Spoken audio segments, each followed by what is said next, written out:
be someone else. All we want is please. Giving us, giving no time to breathe. This is our identity.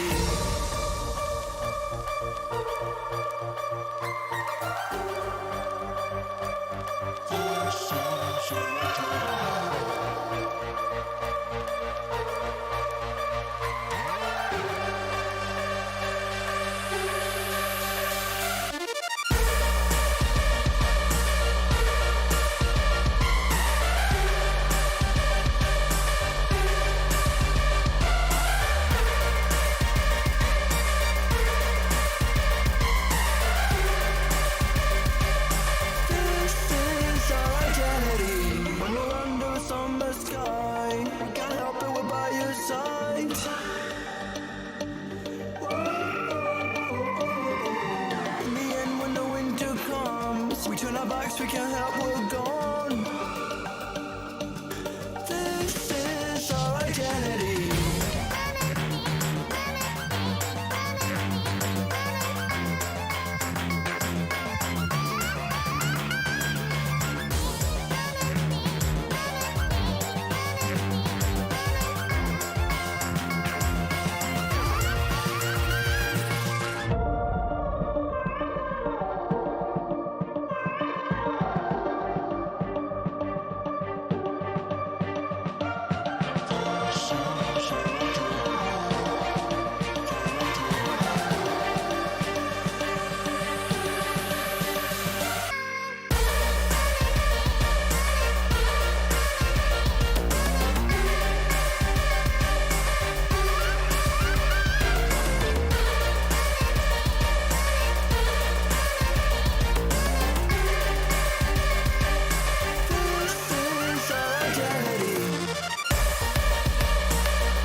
And with that, ladies and gentlemen, welcome once again here to the CE Autumn Split featuring Opera GX. And as you can see, we have a new face today for this beautiful night and evening of League of Legends Entertainment. We're going to be introducing Gizmo as always, but the newcomer Clear today with us here. His first debut. And ladies and gentlemen, Twitch chat, I hope you have a beautiful night. But first and foremost, Gizmo, Clear, how are we feeling today, gentlemen? Draw start.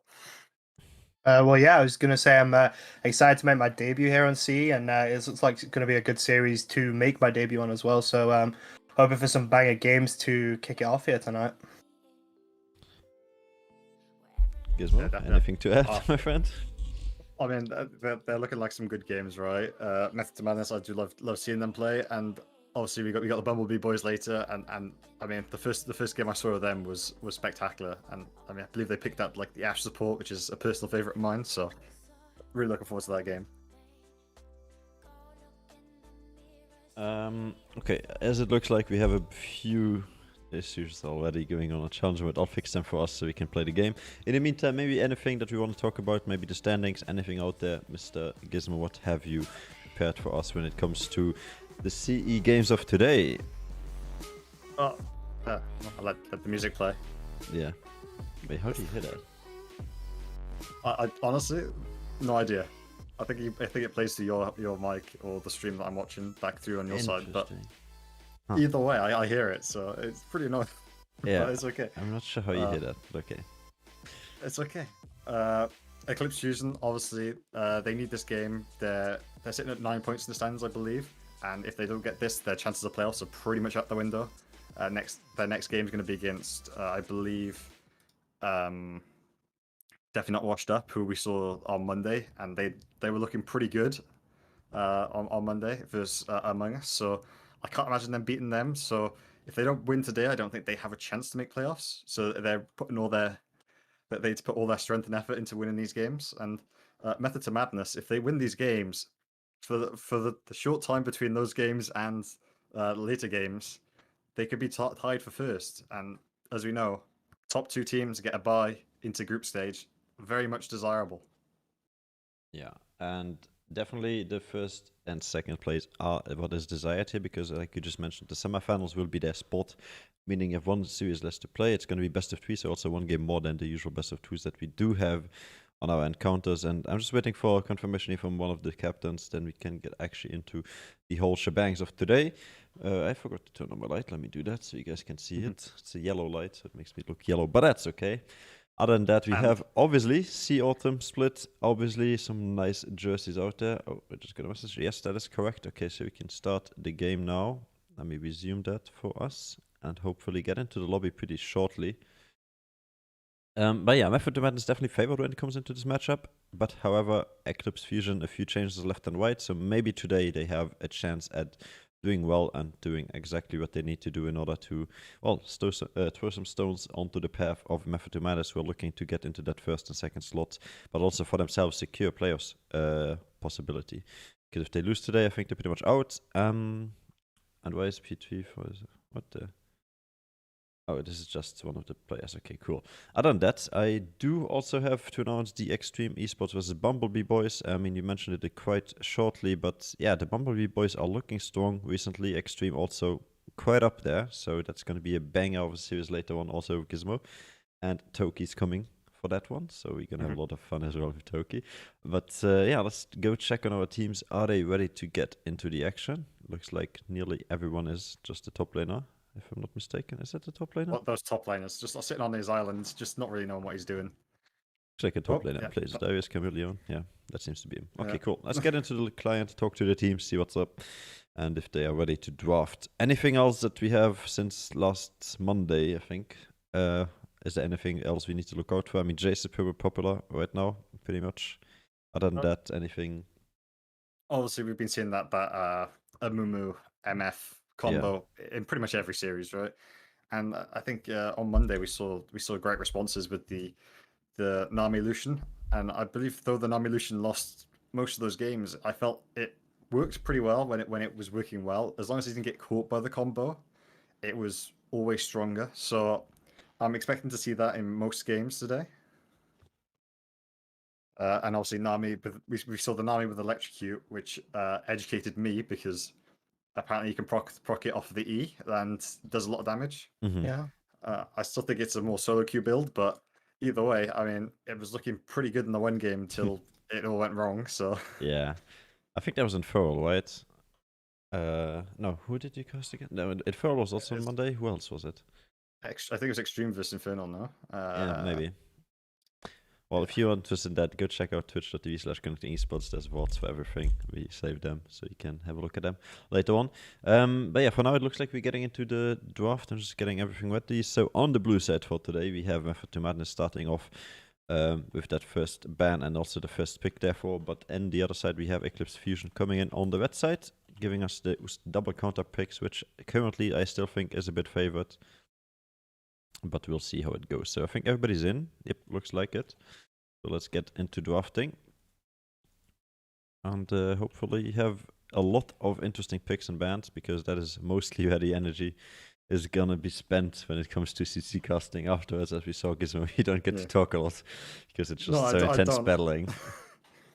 Every time I try to explain what happened and how it all got there, it's just like, oh, another fight. But yeah, I'm looking forward to this drafting, definitely because we have two interesting team decisions here with M&M and M2M and Eclipse, where they have Eclipse, their mid and top swap around quite a lot, and they have similar pools, so they just swap lanes depending on who they feel like. And M2M, what they've been doing is they've been putting their jungler to their top laner and swapping them between games. I don't know if that's just like depending on the strength of their opponents or champ pool, but either way, I mean that's a pretty cool thing to draft around because you could be banning out one person's preferred champs in top lane. Yeah. He's not playing top lane, he's playing mid. So it's a pretty cool thing to think of, and yeah, happy to see this going forward. Anyways, we look like we are going into draft, so let's have a look at what they have in mind for today's draft number 1. Method to Madness, like I mentioned, on the blue side, and then Eclipse Fusion on the red side, with Camille being the first ban, followed by this Jace. Yeah, Jace just I think it's a comfort pick of Method to Madness, so just get that out. Camille, obviously just a strong top laner, great into pretty much everyone. And like you say, this Jace is a target ban at the Memphis Commanders mid laner, but I think what you were talking about the ability to flex their positions also is like it's like the ultimate flexing of any champion, right? So they take it that step further.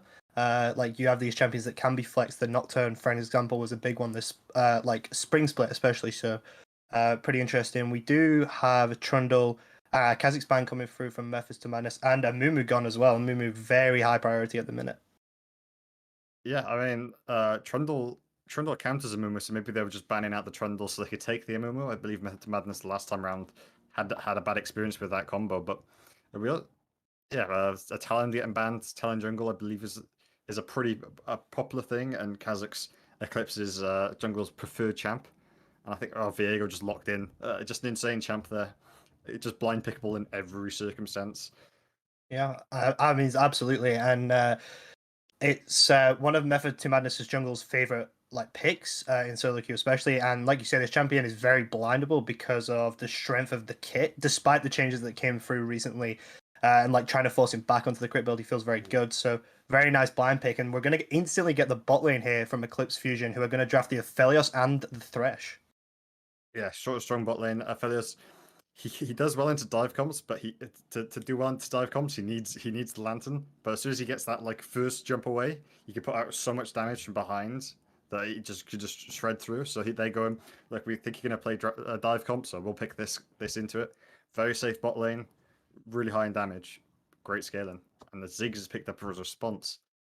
Not something we see much, but at the same time, I mean, it's fallen out of variety the last, I think, 2 weeks, but at the same time, a pretty insane pick. Not many counters to Ziggs. He can just push the wave, and you can't really do anything else about it. Absolutely, and still a little bit of flexibility. Obviously, we probably will most likely be seeing that go to the bot lane, but with the Leona locked in there, we will assume that it might be Ziggs bot lane, and they've answered with the bot lane of their own. Thresh feels like, in my mind, like a good pick into Leona, actually. I know it got picked first, so maybe more of a comfort pick than anything, because it does feel like kind of a bit of a losing matchup there. Yeah, I believe they do have quite a few games on Leona. I believe it is a bit more of a skill matchup, the Thresh Leona, at least from my experience playing it. Obviously, the Thresh can flay you out of a E every time, but if that ulti lands on the Thresh and you have no flay or anything or flash to get away, that's pretty dead. And I mean, obviously, then you can get onto the Aphelios pretty easily. So it's about this Aphelios being able to press either being able to get the flash or lantern in time. So it's a lot of pressure there, and obviously Leona ult into Ziggs ult, that's a lot of damage. Yeah, absolutely. And sneaking through there at the end was that Lilia pick, and Lilia seemingly rising in popularity, and also screams to me AP jungler. It means they're trying to keep an AD mid open potentially coming through in the second half of the picks. We're also going to see Rumble and Aurelia taken away. Maybe Method to Madness already reading the AD mid pick that could come through there, so they're taking away that Aurelia. Yeah, I believe they're going to opt into the. I believe that they normally take up the set when the Aurelia is banned. I believe that was going to be their pick here, but obviously Lilia also can be played in the top lane. I believe they'll play it in the jungle, just based off their previous games. But it is a pretty strong pick at the moment with the burn and the engage potential. Yeah, absolutely. And obviously a big, like, the ultimate is huge for Lilia, and if you can combo that, especially with the Gravitum ultimate out of Aphelios, there's just so much CC layered on top of one another there. If they can pick up a nice bit of frontline here in this second half, I think they'll have a nice comp set up, especially for the late game. The scaling that Aphelios offers is pretty damn huge. And as I say that is a pretty good frontline in the own, one of the best, arguably.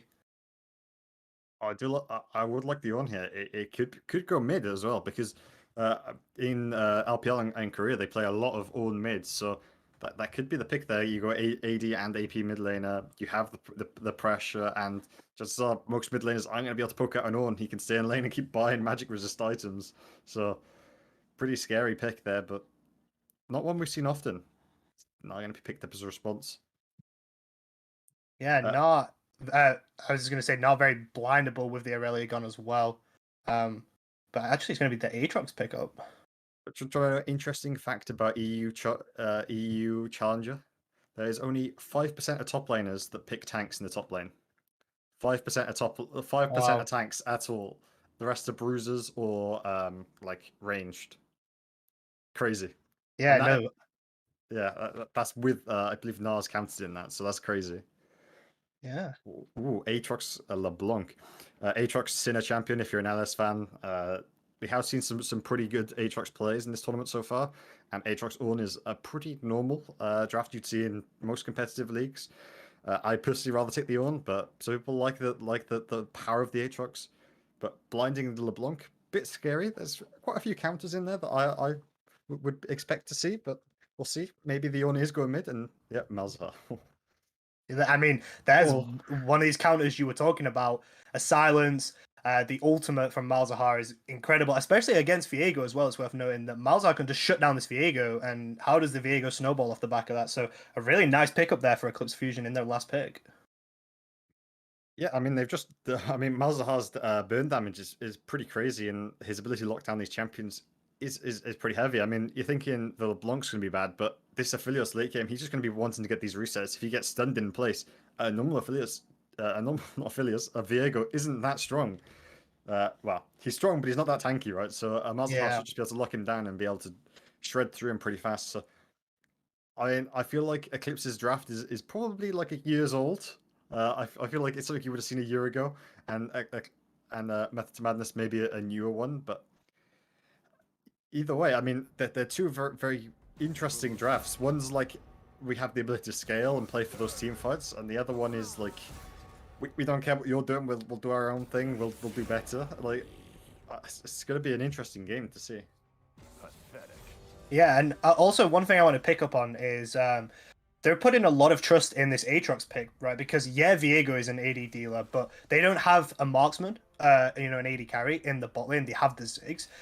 Aatrox is going to be having to try and frontline. I know they have the Leona, but he is going to be trying to frontline as well as being one of their main AD sources. So it's a lot of, I don't want to say pressure, but it's a lot of trust, I guess you could say, they have in this Aatrox pick going in the top lane. And I think that's, it's a coin flip to say the least, but it could go very well for them. Yeah, I mean, it is interesting, but they do have a Viego, so it is just, hey, we don't have an ADC, but you do, and your ADC is my ADC. So Yeah. it's a pretty fun draft. Yes, obviously they are lacking that ranged AD that most drafts should have, but maybe they would have preferred maybe not taking the LeBlanc mid, but that I feel like that's their preferred blind pick going into that. And I mean they've been countered by the Malzahar, so this Malzahar doesn't shine through. They're gonna feel really bad for that pick. Yeah, definitely. So we're just rounding out the drafts here, and unless we see a swap come through, we actually are going to see the swap that you talked about with like I am losers Q and our Naxus flipping about, so we can sometimes see them go mid and top, like you said. So that's a nice flip on their side, I believe. But that is draft finalized on screen. Yeah, I mean that's completely fair from them. I think there's a lot of important things to talk about. Like normally when you have a jungler come to mid, you want a heavy CC mid laner to gank early, right? And yes, Lilia is not a heavy gank early, but Viego will be, right? And the Lilia might need to match that. So if they want to fight on this mid lane, they have no real form of CC to be able to get in until Malzahar hits that 6 and Lily hits that 6. Before then, ganking that lane is going to be ridiculously hard to be able to lock down this LeBlanc, especially if Viego turns up who has that point and click stun. Well, not point and click, but you know what I mean. It's pretty much point and click at this Close enough, point. yeah. And then LeBlanc then changes the follow down, so that could be a pretty scary gank then for the Malzahar. Yeah, absolutely. We do have Malzahar with the spell shield though, so at least it's something. I guess it's fair to say. That's easy. That's easy for the LeBlanc to proc, right? I Also mean, true. Yeah. It's just has to, I mean, yes, the damage is negated, but it should pretty much never be up in lane because you can just W forward, put a Q on it, and it's gone, right? Or if a W hits it, it's gone. So it's gonna be a hard lane. Out of these two comps, which one would you prefer to play yourself? Like, which one would you put your money on? So I mean, personally, I like the standardized draft that we're seeing from Eclipse Fusion. It's very much a safe draft. They're going for the late game. They've got the Ophelia scaling, the Malzahar, who I think has pretty damn good scaling as well. Plus, you've got to remember the ornaments are going to come through, and that's just like extra stats and gold being padded onto the likes of the Ophelias and stuff. I think that's a lot better, but I worry that if Methods to Madness get too far ahead early, the game will just be unplayable for Eclipse Fusion's comp. Yeah, I mean, I think the pivotal thing about this is going to be how this Aphelios plays up, right? Because if this Aphelios does get shut down, yeah, he does well into dive, but he does well to dive when he's even. If he's behind, ridiculously far behind, he's going to be terrible. And then all of a sudden, then you're just giving them an ADC to play, right? Yeah. He's also, yes, he has the Thresh Lantern, but how many dashes do you need to protect yourself from an Aatrox who's going to be ulting onto you, a Viego who's probably going to ult onto you, LeBlanc dashing into you, and a Zigzag coming down on top, and then a Leona stunning you. So they're all, yes, he does well into dive when he has the right guns, but if he doesn't have the right guns, he's not going to go on to dive, and they got a lot of dive. So it's going to be really, I feel like there's a lot of pressure on this Aphelios to perform. What about front to back comps? Because that is something we haven't touched too much on. But if the game goes equal, let's say there's 1-2 kills on both sides, Method to Madness is not too far ahead, and they don't have the kills on, like, for example, the LeBlanc or the Viego or the Ziggs. What about Eclipse Fusion just playing front to back standard comp with that beefy front line of their own, and yeah, no traditional AD carry on the sides of Method to Madness, them not being able to cut through that on, because Ziggs won't be able to take him down, nor will the LB. So it's all up to Aatrox and Viego, who are not frontline themselves, so they're going to get poked while focusing a tank. Yeah, it's going to be very hard for them. I mean, obviously they don't. Eclipse, yes, they have drafted for this front to back, but they'll also then have like the Lilia as well behind, who we got to remember does end up building quite tanky with the double burn, and then she goes into Zhonya's, right? So she'll be pretty tanky herself, and she'll be able to get the stuns on. So if Methods of Madness don't win early game, it's going to be pretty hard, but it's going to be based on execution. And even then, you still got like the Zigzag coming over the top, and LeBlanc should probably go around the front. Should at least try to go around the front line. Well, let's say you walk up to an objective. I mean, sure, LB and Viego do pretty fine just sneaking up around the flanks, but even then, you still have a Ziggs, Aatrox, and Leona who are going to go to the front. They can't just all go for a flank. That's not how it works. So, yeah, I'm pretty certain that whoever the Ornn is going to guard the team, after the match is going to have a hard time cutting to him. That is if Ornn isn't 0-5 by like 10 minutes. Yeah, I mean, I think the Ornn is a great pick here, right? Just because we've seen so many comps where like that they haven't drafted frontline in this tournament so far, and as I was saying, like most people prefer the Bruisers top, like the Aatrox. We've seen a lot of the Fiora and stuff like that.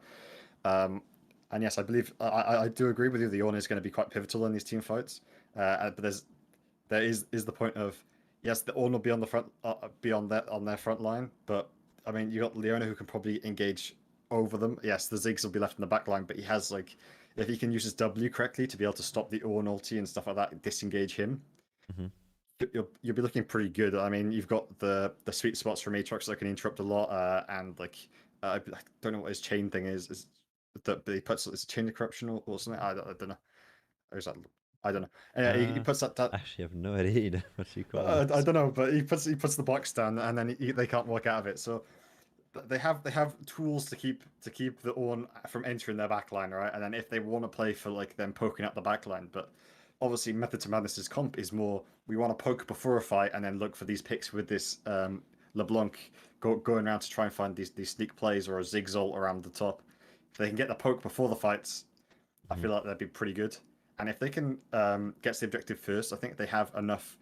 They have some tools to be able to set up the choke points so they can't walk through them. Like, you know, you got the Ziggsy, the Leona Ra and stuff like that, so you can't really walk through them.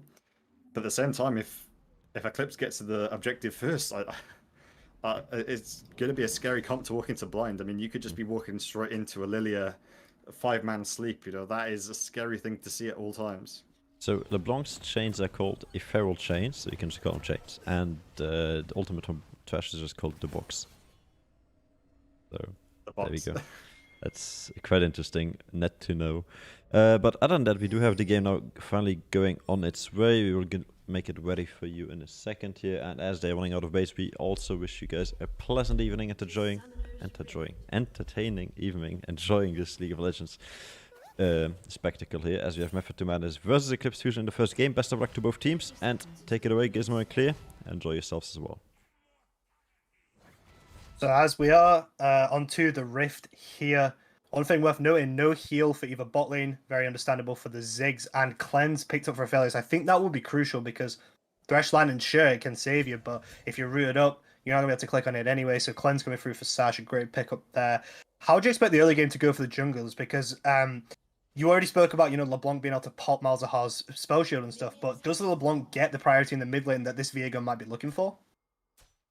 I think he'll play for the priority. I mean, you know that Lilia probably won't gank early because she is this powerful jungler, so you can push without, you know, having to respect an early gank to a certain standard. Like, you are a LeBlanc, you can be squishy, but at the same time, you have a W to get out. So as long as you don't use your W stupid, you push the wave, you can get away with doing this stuff. And we are seeing both junglers clearing up to this top side. Another thing to note is something that we've seen a lot in this tournament is the ward bot side. If you look at that first ward bush, really good. It gives you a lot of pressure in that lane, especially when you're talking about melee into melee. I mean, Thresh is ranged, but he's more melee than ranged, let's be fair. So that gives him a lot of prio. Yeah, absolutely. And another thing I want to point out, something I really like seeing on AD carries at the minute is this Longsword 3 pot start, because one, it gives you a lot of sustain early in the lane, but Aphelios can back early and get a Vampiric Scepter, which is going to give even more sustain, and that's going to be really good when you're into the likes of a Ziggs. We do see a nice trade there in the mid lane. I am loses Q, probably getting the better of that one there. But so far, bit of prio top and mid for the blue side here. Does Viego look to try and use that early, or do we expect a standard clear path in here? I expect he'll probably just reset and get a cheetah recoil off, get some items on him, take the prio on it. One thing that is pretty hard to note is the Ziggs taking the Sapphire Crystal early. I don't know if he has taken Futures Market, but if he has, let me just check a second. He has taken Futures Market, so for those who don't know the strat, I have talked about this every time I've seen a Ziggs who have done this, but what you do is you push, I think it's 3 waves. If you get pretty good CS, you can reset and get... Oh, a really nice hook in. The cleanse there and the flash out from Aphelios, but oh! I thought it would be the hook save there. The root will come through onto the Fresh with First Blood going the way of the Leona. We're going to see a bit of a melee fight, but I don't expect to see Fresh die here. As I say that, though, the Zenith Blade is going to connect a nice flay out from Fresh, but that's First Blood going the way of the Leona. Yeah, I mean, great punish on the Aphelios for stepping up, and he had to use all summons to get away, but even then, the Leona such low cooldowns, able to follow up both flashes for flash, but Leona, we've got more movement speed and able to catch you up then. Scary things. Yeah, and crucially, Xmod didn't use a single summoner there, so they've got their TP to get back if they need to. They're just going to walk back to lane here with this freeze as well. So really nice start there for the blue side bot lane. Maybe arguably unfortunate that the first blood does go to Leona, but hey, extra tank stats, so nice down there. And we're getting a quick glimpse of this top lane. Feels like the Aatrox just very confident to stay up here. Lilia is on her way up now, and with no chains available for the Aatrox, Pim can just work to zone this off, but it's a TP coming through from Losers Q. Can they come in time? Malzahar entering as well. The knockup is going to miss, but the Aatrox will fall. It's a 3v1 for the minute. Ziggs is TP'd in as well. LeBlanc already taken into her extra form, but the kill going to come through onto the Lilia. They're going to answer 1 for 1 so far. Can they pick up a kill onto Runa? The flash out, going to be enough to save them.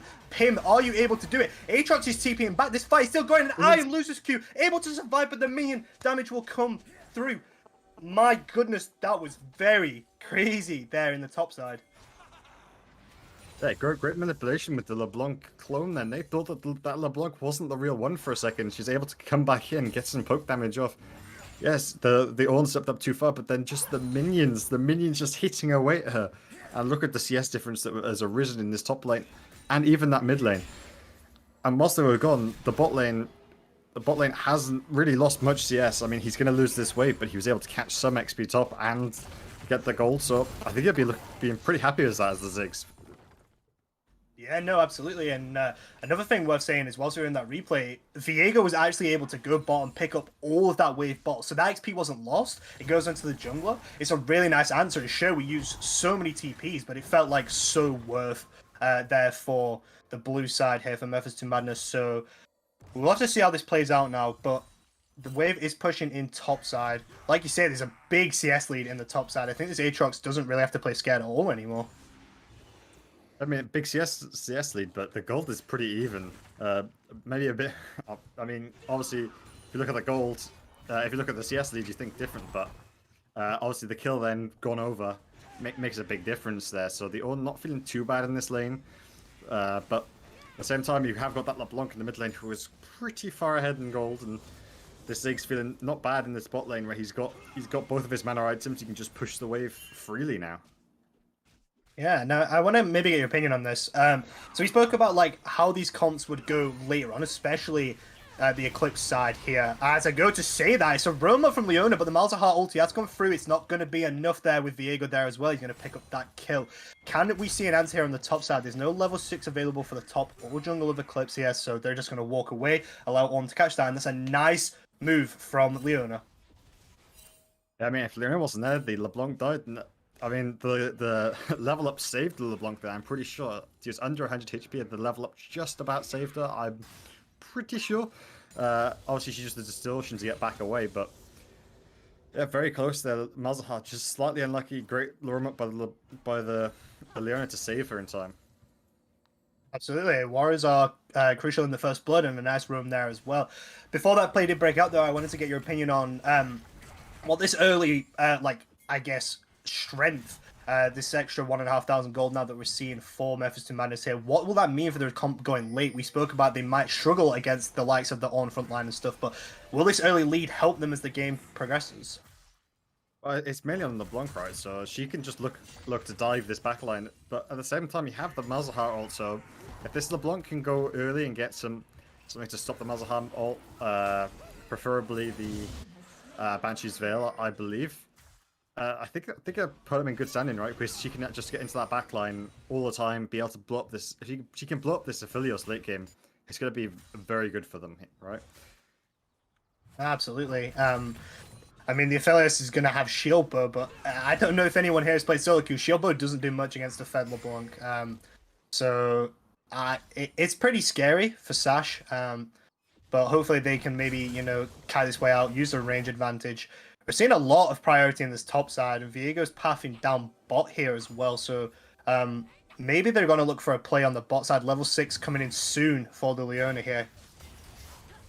Oh, but a nice engage. The Flay a little bit too late. There's the cleanse out for Aphelios, trying to walk away. Will be able to do so, but the poke already going through, and this could be a dive angle here. Viego's here. There's a big stacked wave, level 6 available for the Ziggs here. LeBlanc moving as well. They're just sacking the wave. They have to just lead it back off. That's a double stacked wave. They're going to miss for that. That's a lot of gold. That's probably about as good as a kill. Nice heads up play from them though. Top side, the Infernal Chain is going to connect, but a nice unstoppable from Leon. Going to allow him to walk out there. But yeah, this feels devastating for this Aphelios right now. So sad for them to have to lose so much gold. Yeah, and 2 plates as well. That is pretty massive for the side of them. Anyone who's played against Ziggs, you know that he could just destroy towers. He's almost as good as a Tristana. Ooh, but topside, the Ornhorn is going to come through. It's a nice dash out from the Aatrox to Flash. Going to be able to keep them alive for the meanwhile. But with the sleep coming through, Malzahar going to use his own ultimate as well. That kill going to go the way of the Malzahar. That's really nice because that's going to help bring this Malzahar back into this game. Another pushed wave. Viego is here. Could maybe try and look for something here. Does land the stun here. Ornn is... Sleeping. Yeah, Ornn sleeping a little bit. Maybe on the buy menu there. Can Viego pick up a second here? Not going to connect with the stun there, but going to be able to pick up one. A very nice answer there from Viego.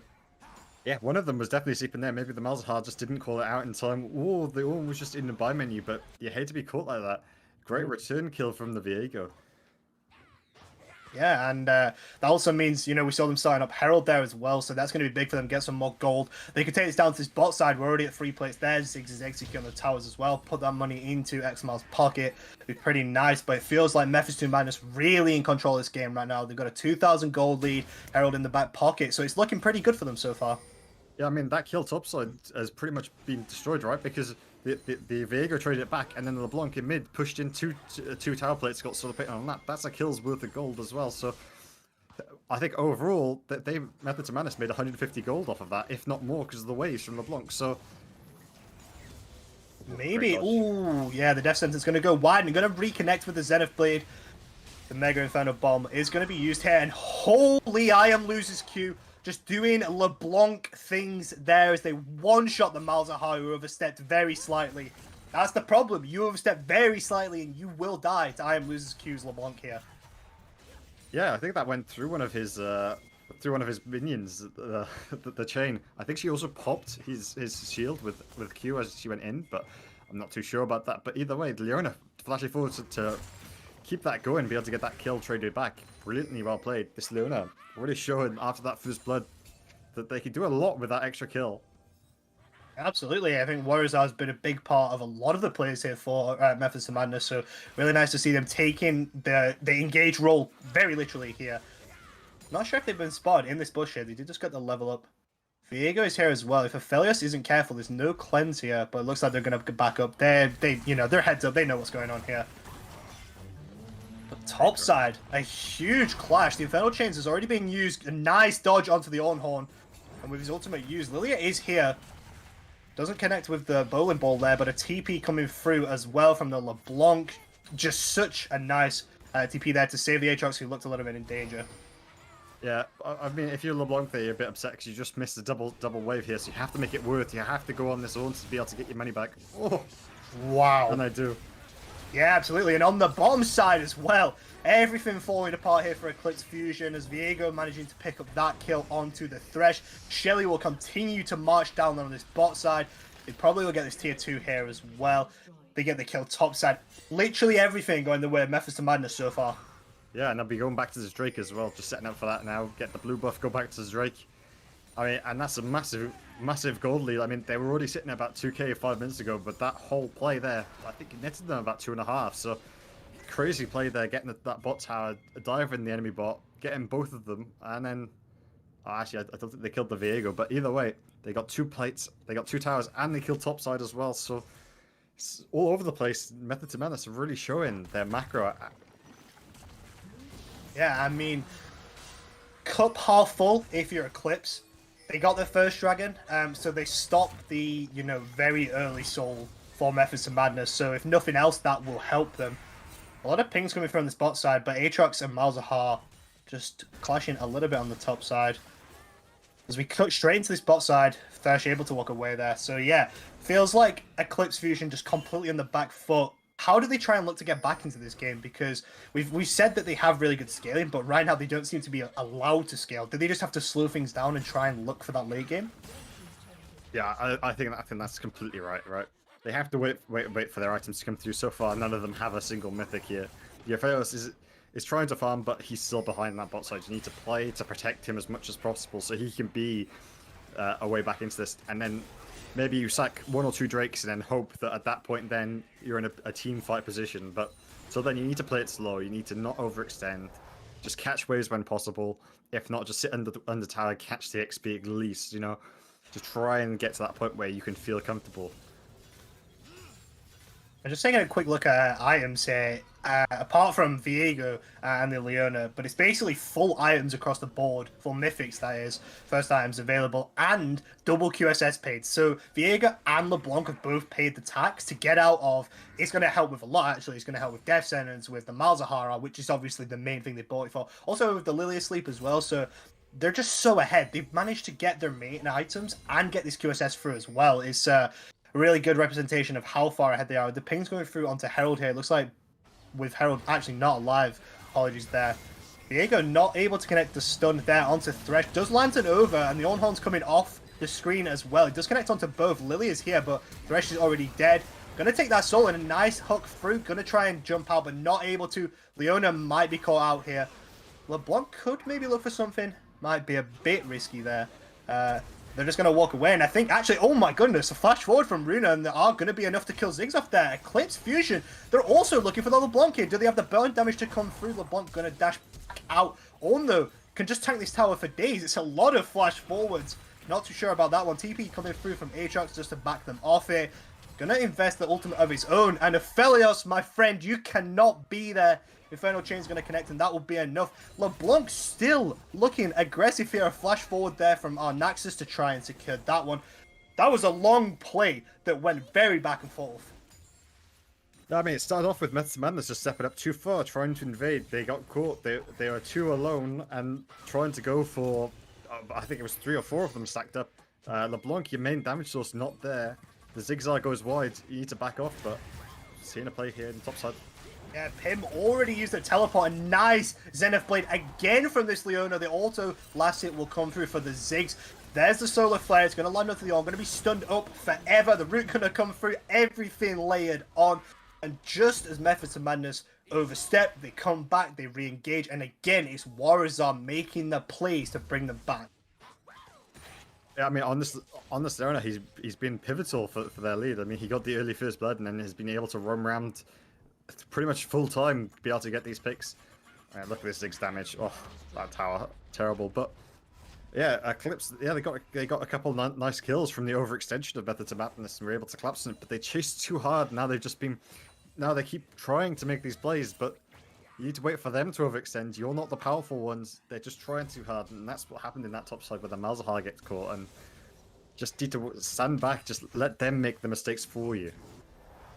Yeah, absolutely. And I think that will be pretty much the only way for Eclipse Fusion to get back into this game here. They do still have the Aphelios late game, potential win con. Like I said earlier, they managed to get that first Drake, so at least there isn't the stacking dragons for the side of Methods of Madness so far. But with how far ahead, they're definitely going to have to sack off a couple here. And it's going to start to put the pressure on very quickly. We're at the 17-minute mark here, so still a couple minutes before Baron will be up. But with the control that they have and the the amount of towers that have gone already, can we potentially see Methods of Madness try and take an early Baron? I don't think they'll attempt it. I mean, Ziggs not. I don't think he's the fastest at taking it compared to the side of Eclipse. I mean, if you're Eclipse here, you are looking at an 8k gold deficit. Maybe you guys go for setting up that vision and just sneak in Aphelios, Lilia, Ornn into that and just try and coin flip it. Just go for a burger flip on the whole game at this point, because honestly, I feel like yes, you have a better team fight, but your team fight, every part of it is weaker at the moment than the side of Methods of Madness, and that LeBlanc could just dive straight through everyone until that Malzahar lands on him, and with that QSS, it's gonna make it pretty hard to play. Yeah, and we're actually going to see, I guess, a glimpse into the Eclipse game plan right now. They've completely sacked off the dragon. They've lost all vision in their blue side jungle, but they've gained so much vision on the top side around this Baron. They're willing to give up this dragon. You know, it's not even the third one for the sides of Method to Madness, so they're going to give that up completely. They're going to lose their vision. But Mr. Aphelios, I'm not so sure you can be here, my friend. Going to try and dash out. The bomb actually not going to be enough damage, and Aphelios is going to be able to walk away there. Quite surprising, actually. I think Shieldbow doing a big job there to keep the Aphelios alive. Yeah, Shieldbow. I also believe that the Ziggs Q went slightly wide. He has gone for Luden's Ziggs to get that burst, that pop better. Maybe going Liandry's is the more common thing that we see, especially when you have this Ornn that you probably can't deal with very easily if he gets a couple items. Would have been better here, but I mean we have the LeBlanc who's taking the Liandry's, so. We got both of them picking probably the opposite items to what you'd expect. Yeah, no, definitely. And actually, LeBlanc opting for the Magi Soul Stealer there. Already got 6 pages in the book, so I mean they're feeling very confident. At a 5-1-1, you can't blame them. Here's Shelly number 2 on the top side, gonna get a nice crash in. That'll be tier 2 top side gone. See if they can get the charge off here against this Malzahar. Got a lot of wave push, so I believe they will do here. Can the red side try and answer back? The death sentence has already gone wide. Ornn is available here, but I just think this deficit. The power of Ziggs. Oh yeah, no, definitely. He can just poke them out. And yeah, look, every single Q connecting. LeBlanc's not here though. Lilia could potentially have a flank, but look at the vision as well. It's worth noting. So much blue vision behind, but here it is. Here's the Ornn. The Solar Flare not going to connect. The Ziggs bomb does line onto Aphelios, so he's already half health, but he has incredible guns for this fight, but it does not matter. Methods to Madness, they connect with everything they needed to. Lilia trying to do what she can. She's able to pick up a kill on the Ziggs, but that's it. The clean ace goes the way of Methods to Madness, and they will push this inhib and maybe let's try and end the game here. Yeah, I think they got a couple minions here. They might be able to get at least one of these towers. I believe the next wave should crush in time, so I think that's going to be GG for us here. And honestly, the Ziggs bomb in that fight did so much. I think he landed on 4 members. If not, he hit the important person, the Aphelios. Yeah, respawn time was too fast here, so they'll just reset here. Probably take the jungle camps, then go for the Baron on the reset. But crazy fight then. For a moment, you think Eclipse has a chance in that fight. 4v5 for us for a time being, but yeah, the Ziggs bomb just half HP'd everyone before that fight even happened. Yeah, absolutely. And like you said, looked promising, but I think this gold lead is so big that even these promising angles just are not as promising as they seem on the face of it. They can connect with as much as they want, but the damage is so strong. Like you say, the Ziggs bomb just huge factor in that fight. Red team are all back on the map, and they could try and push out their vision here, but like you said, blue side could just look for a Baron play here. I think they have an 11,000 gold lead advantage, so why not try and push for it?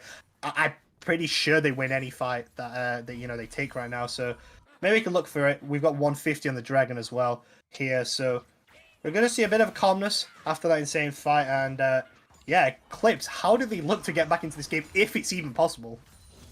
Honestly, I don't think it is, but if there's one thing you got to do is probably shut down this LeBlanc, right? Take those pages away from take that massive shutdown, make sure it goes onto the right member. Yeah, we are going to see a bit of a clash here.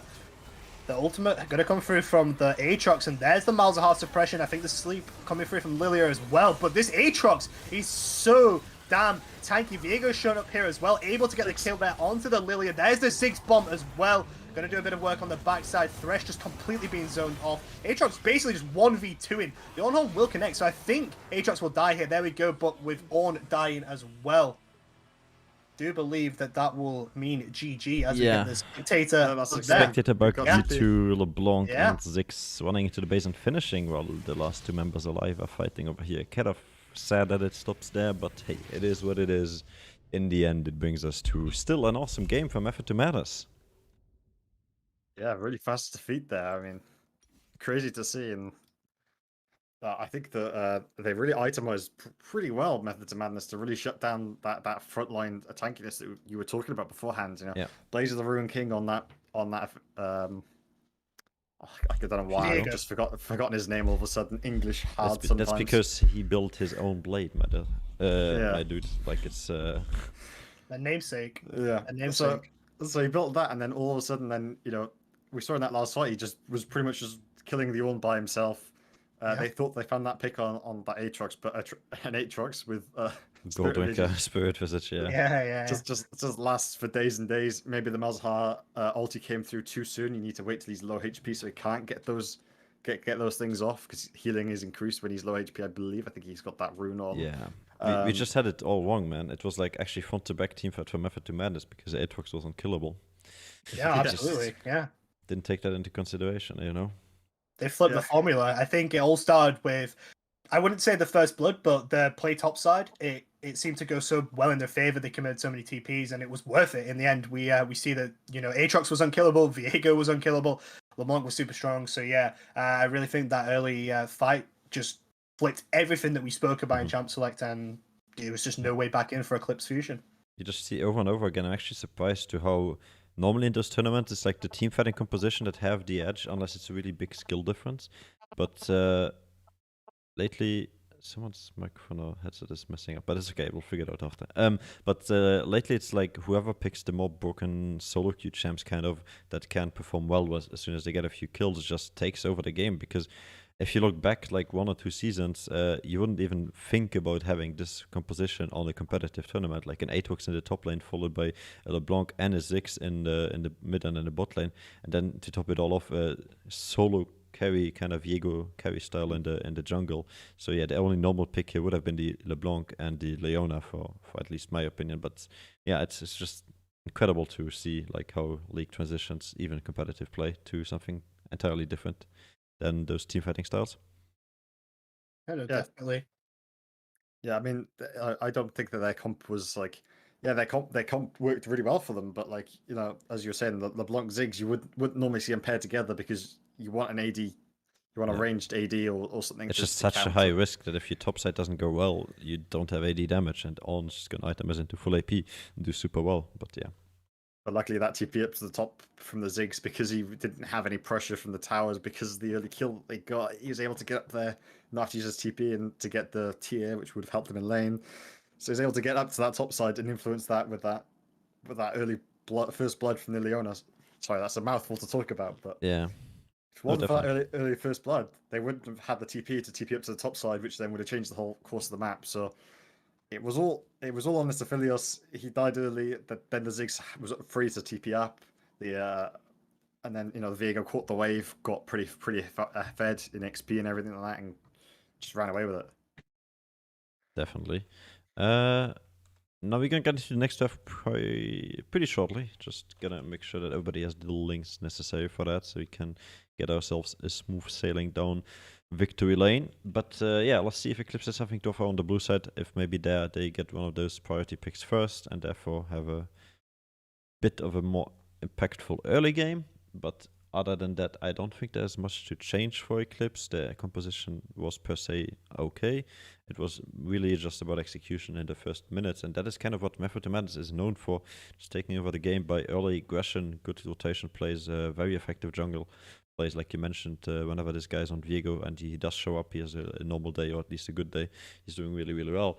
However, this brings to, at least to my attention, that if Method to Madness, which they probably will do, will go into playoffs, if they get to the playoffs, then will they actually perform well in those longer games, especially when you have a best of 3 series? There's a chance that sometimes you have to just bring out more than just 20 minutes of aggression. Yeah, I mean, no offense to Eclipse, but they didn't really show up in the early game, right, at all. And Method to Madness have been very, very good at closing out these games early. I'd love to see them go against maybe Bumblebee now when they're drafting in this way, where it can be exploited through going later into the game. But earlier on in the season, they did go one. I believe they went 1-1 with Bumblebee, or was that Eclipse? I'm not sure. But either way, I mean, going forward into playoffs, I think it's going to be really exciting to see them try and go into these later games, because that's the bit that I really love to see is when you're talking about, one team with like a level 18 Aphelios versus the other team with like a level 18 Vayne or something like that. you can never know what's going to happen. So Yeah, I mean, this late game or even to mid game, I know you have and everybody is like on those 3 items. That is when the game totally develops into something new because most agents, I'm playing Valorant in my head. Most champions have different impacts the later the game goes. So yeah, definitely would have loved to see this a bit But- later. We saw how well it worked against the Aatrox healing after when Malzahar showed up, but yeah, as long as he wasn't in the fight, the game was just pretty much doomed. I mean, Eclipse did draft the Ornn last time, right? Which is quite a heavy late game champ when you start getting those Ornn items through. Yeah, Mhm. you took. Yeah, on paper they you're thinking, oh, it's just one item upgraded, but the gold that it's worth is about 1,200, I think, per item. So when you get that on each team, each person, you're talking like 6k gold lead that you can get just through scaling. Yeah. Oh, Interesting. These picks is something we have to talk about next because they did ban out the Viego and the Jace, so these early Gus and Shams are kind of out, as well as the playmaker Seraphine from Eclipse at least. Very smart bans, but now let's talk about Amumu, Talon, Lucian locked in. Yeah, Amumu looking like it's going to be support, so probably going to pick up the MF with it. But based on them, I don't think I've seen Eclipse play the MF at all, so it could be interesting to see that. But Talon jungle, if you've played against it, you know how annoying it is, especially if you play like a squishy AD, a squishy support. It's literally the bane of my life. I've been playing center support, and let me tell you, that thing just one shots you every time, and it's impossible to counter. Poppy, I believe that could be Poppy jungle to stop the Talon, because obviously he has all these dashes over walls and stuff. You can just ground him, then you can just chuck him into the wall that he was trying to dash over. Pretty strong. Oh, Samira, that's going to be an interesting pick if they lock that in. That is super aggressive. Mm. Feels kind of risky though. It's actually going to be Cassiopeia, yeah. But Samira did feel risky there when you don't know what CC the enemy team are going to draft, because any amount of CC just really shuts down the Samira, can completely cancel the ultimate. But we didn't mention this Lucian been picked up, and Nami still available as well. Nami Lucian is just insanely broken right now. We know we touched on this earlier.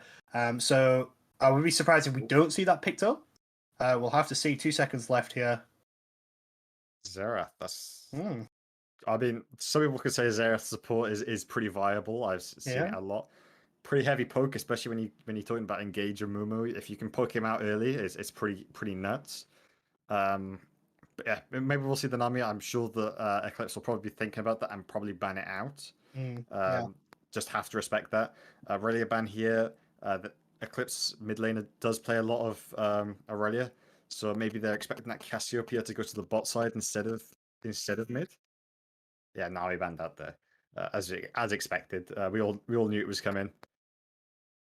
But worth noting, we still have the lights of the Yuumi up, and sure, it's not as strong, but Lucian Yuumi feels pretty damn good as well. Now, what's scary about that is Lucian basically on his own against a Mumu is sounds like a bit of a recipe for disaster. But I'm going to be taken away there. There's the other traditional, very traditional actually, bot lane in the Lucian Braum. So some wise bans coming through, but there's still some stuff available, I'd say, that goes well with this Lucian. Yeah, Braum needs to get banned away, right? Because Braum always does good into engage comps. And then Matt the Man is banning up the Trundle, which is quite a good counter to a Mumu as well. So they're sort of in a rough position here. I think that they're going to keep that Xerath support flex going till the end. Kenny topside, so they have drafted. Sorry, farmer. They have an AP topside and then a pretty either AP support or mid. So maybe they want to swap that into a mid. But at the moment they have no front line, so maybe they want a frontline support instead to go along with this. Yeah, and I mean a lot of the traditional frontline, the Vanguard supports are available. In fact, all of them, I guess, besides the Braum, could technically be classed as engaged, but I do not class them as engaged. So, but with Qiyana coming through, this could be this new rising assassin jungle meta that we see. The Yoma's Ghostblade into the Gore Drinker. It's unkillable. It does lots of damage, and this looks like we might be seeing the jungle matchup be. Yeah, I mean we saw Qiyana jungle start of this week. It's pretty strong, slow to. Not the best at clearing, but I think it was against Zed or something. So pretty hard to watch. But yeah, they do have the option. Looks like Cassiopeia is going to be going to that bot side, but could just be mid with Poppy being there as well. So Could Yeah. just be Poppy jungle, Kiana mid. I think that's probably the preferred pick. Set picked up, so they do have this flex opportunity between Set and Xerath. I mean, some people do play Kennen mid, but I think that that's going to be Set support to counter engage with the Amumu coming in. Makes a lot more sense, but either way, pretty meaty draft there, to be honest. Yeah, I mean, it's both teams taking a huge divergence from what we saw in game one, actually. Like, really, neither of them sticking with the formula we already know. But I think it's a very interesting draft and a lot of flexibility as well. It's going to be interesting to see where these picks go and how the flexibility ultimately helps them in the game. Yeah, I mean, one of the biggest things is Eclipse have drafted pretty heavily CC, right? You've got the Amumu ulti, the Cassio ulti, the Kiana ulti. Big team fighting things, right?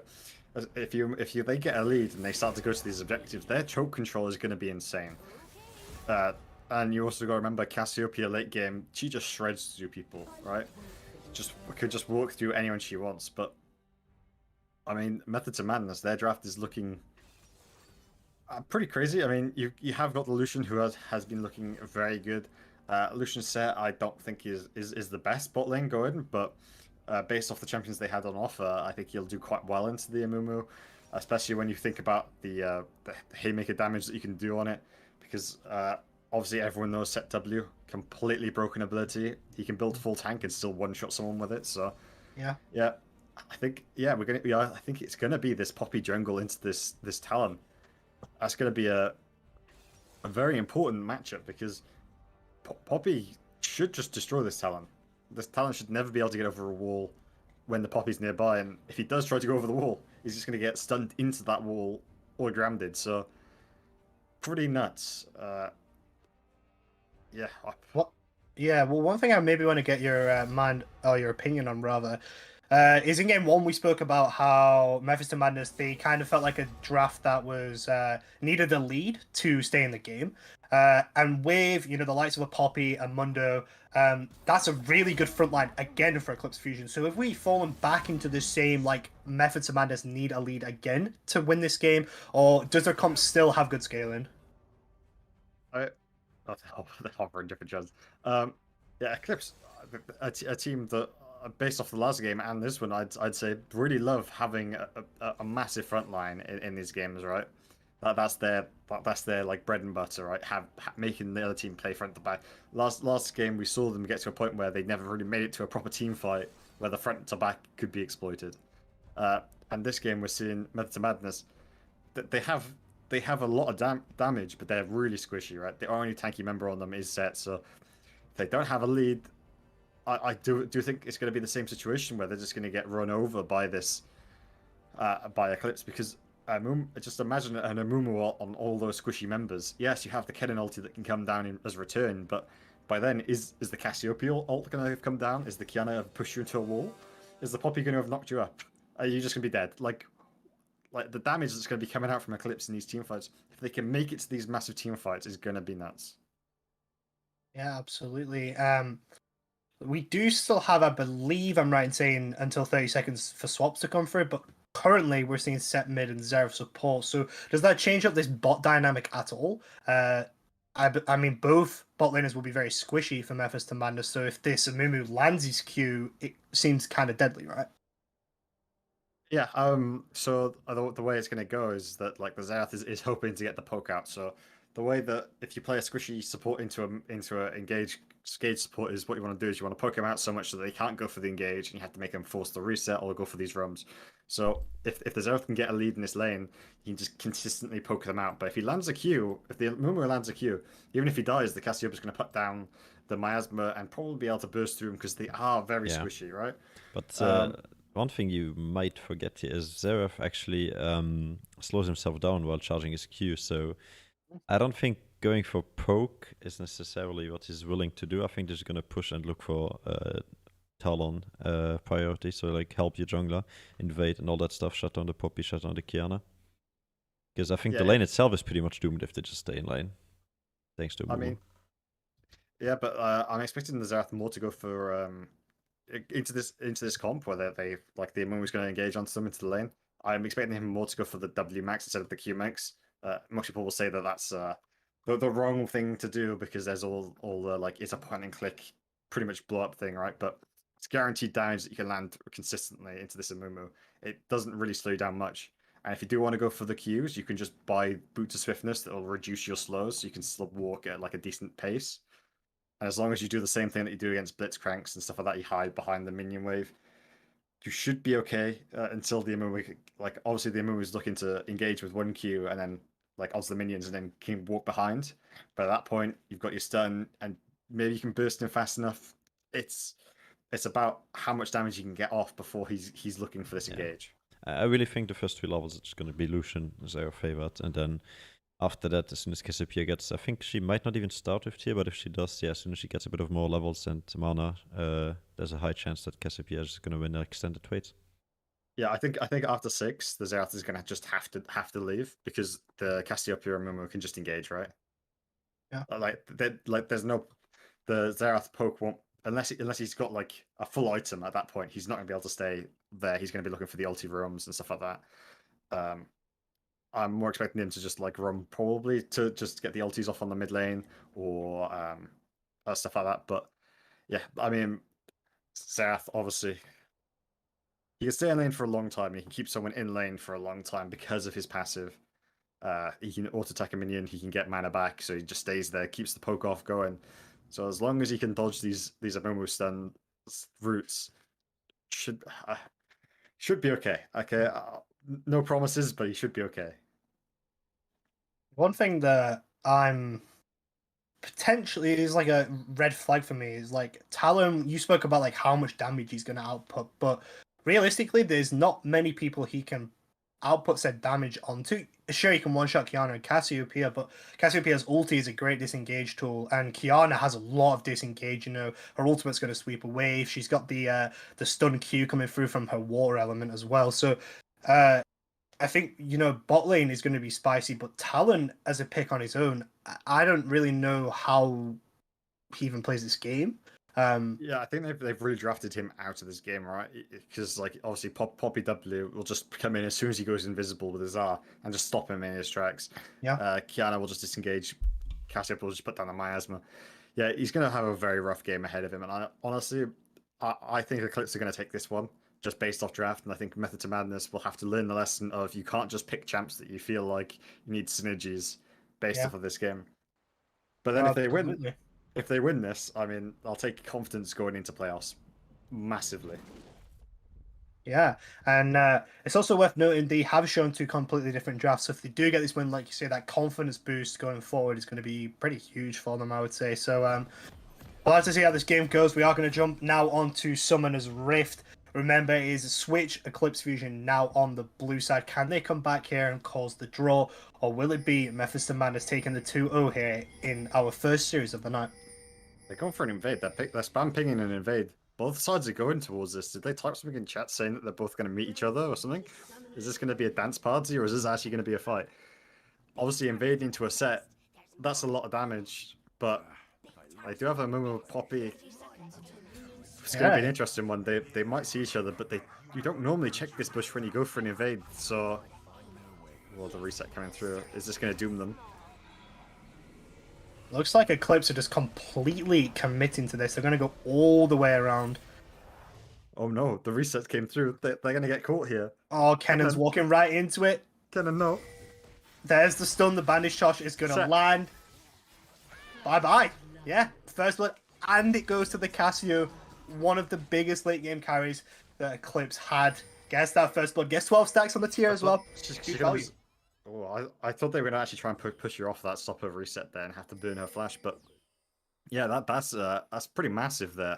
You know, her being able to get that so far ahead, that's going to be feeling pretty good on that Cassiopeia. You know, reset, get that Dark Seal, get an extra pot for lane. That's going to be heavy harass now in that bot lane. Yeah, and it was already, you know, you and J7 really went through this bot lane. It was a big contention point for this game. That's just like, it felt like we said in game 1 that fight top just completely flipped it, and now we're seeing this now with this first blood early. A nice trade there for the set, actually going to half health the Kiana there, so that feels pretty good for him. But yeah, really great start. And we'll have to see if junglers decide to path now differently because of that. If they all decide to go bot, they both start top side, so it looks like we're going to see some bot lane action very shortly. Yeah, look at that Xerath W coming through. Like, look at the damage that he's doing already. I mean, once he gets a couple items behind him, that'll do ridiculous damage. But that Amumu just lands one Q on him. He's looking not very good with. We are seeing both junglers path into bot side. I think Talon's clear speed is faster because he's had to skip a couple camps. So will he be down at this bot side earlier? Oh, a nice bandage toss there from the Amumu is going to connect, but the trade back's going to half health him. Nice answer there, actually, from the Methods to Madness bot lane. Yeah, I mean, the Cassiopeia wasn't there to land down the damage afterwards, so just getting pushed off of it. Talon going in for a sneaky play. Yeah, remember, I Am Losers Q does have the prio here if they need help. But on the bot side, again, it's Amumu going forward. The flash is forward. I think they're going to be able to get the damage through. The E is not going to connect there. Actually, the healing pot's going to come through, and that's that longsword free pots that I spoke about. They're going to try and get the damage through here onto Cassio. Ooh, a nice flash out there from Xerath. Do they connect? A bandage touch over the wall there from the Amumu, just making the plays again and again. They're going to kill Xmod there, and a nice answer for this bot side, who just continue to push to the lead. Yeah, Poppy just flashing over that wall, getting that CC down, but Shemit went over to the Amumu with the E, but if that goes over to the Poppy, you're feeling pretty good. That poke already by that Xerath is pretty nuts. Oh, and actually Set was hiding there, but Poppy in the right place at the right time. I Am Losers Q gonna get one there before dying himself. Nice positioning there from the Poppy. Yeah, he trade went back, but unfortunately just the assist gold. You don't come out good on the side of the gold, and the wave is crashing into the tower, so Talon's going to pick that up. They're looking for a dive. Oh, the Miasma is going to land, but it's not going to matter. Lucian just able to get that kill. And that's that poke you were talking about with the Xerath Cassio just super weak on the stacked wave, and they're going to pick that one up. Yeah, Cassio just not respecting the ability of them to dive there. Not an orthodox dive that you would see coming through the Xerath Lucian tanking at the tower, but it works out well for them. They know that Mumu is not there, so able to get that for free. On this top side, Kennen's going to try and get away here. It's very weak. There's the dash through. Electrocute actually are probably going to help get that one. Going to tank up the tower, but a nice read. And it feels like Poppy is making the difference here. She's been around for 3 of the plays here, and all of them have gone in the favor of Eclipse Fusion. Yeah, very well played there, but Kennen just not flashing away, trying to keep that for an engage, probably saving that for his level 6 play, but when you see a Poppy like that, she's going to harass you. You might, what's better, having flash or giving someone at the enemy team 450 gold? I take burning my flash to save that gold. Yeah, and I mean, absolutely. Maybe an Axis thought they were dead anyway, so they were just saving it. We'll have to see if that flash does ultimately, end up turning a fight or not. Again, Kennen's engage is huge. Miss bandage shot there in the bot side.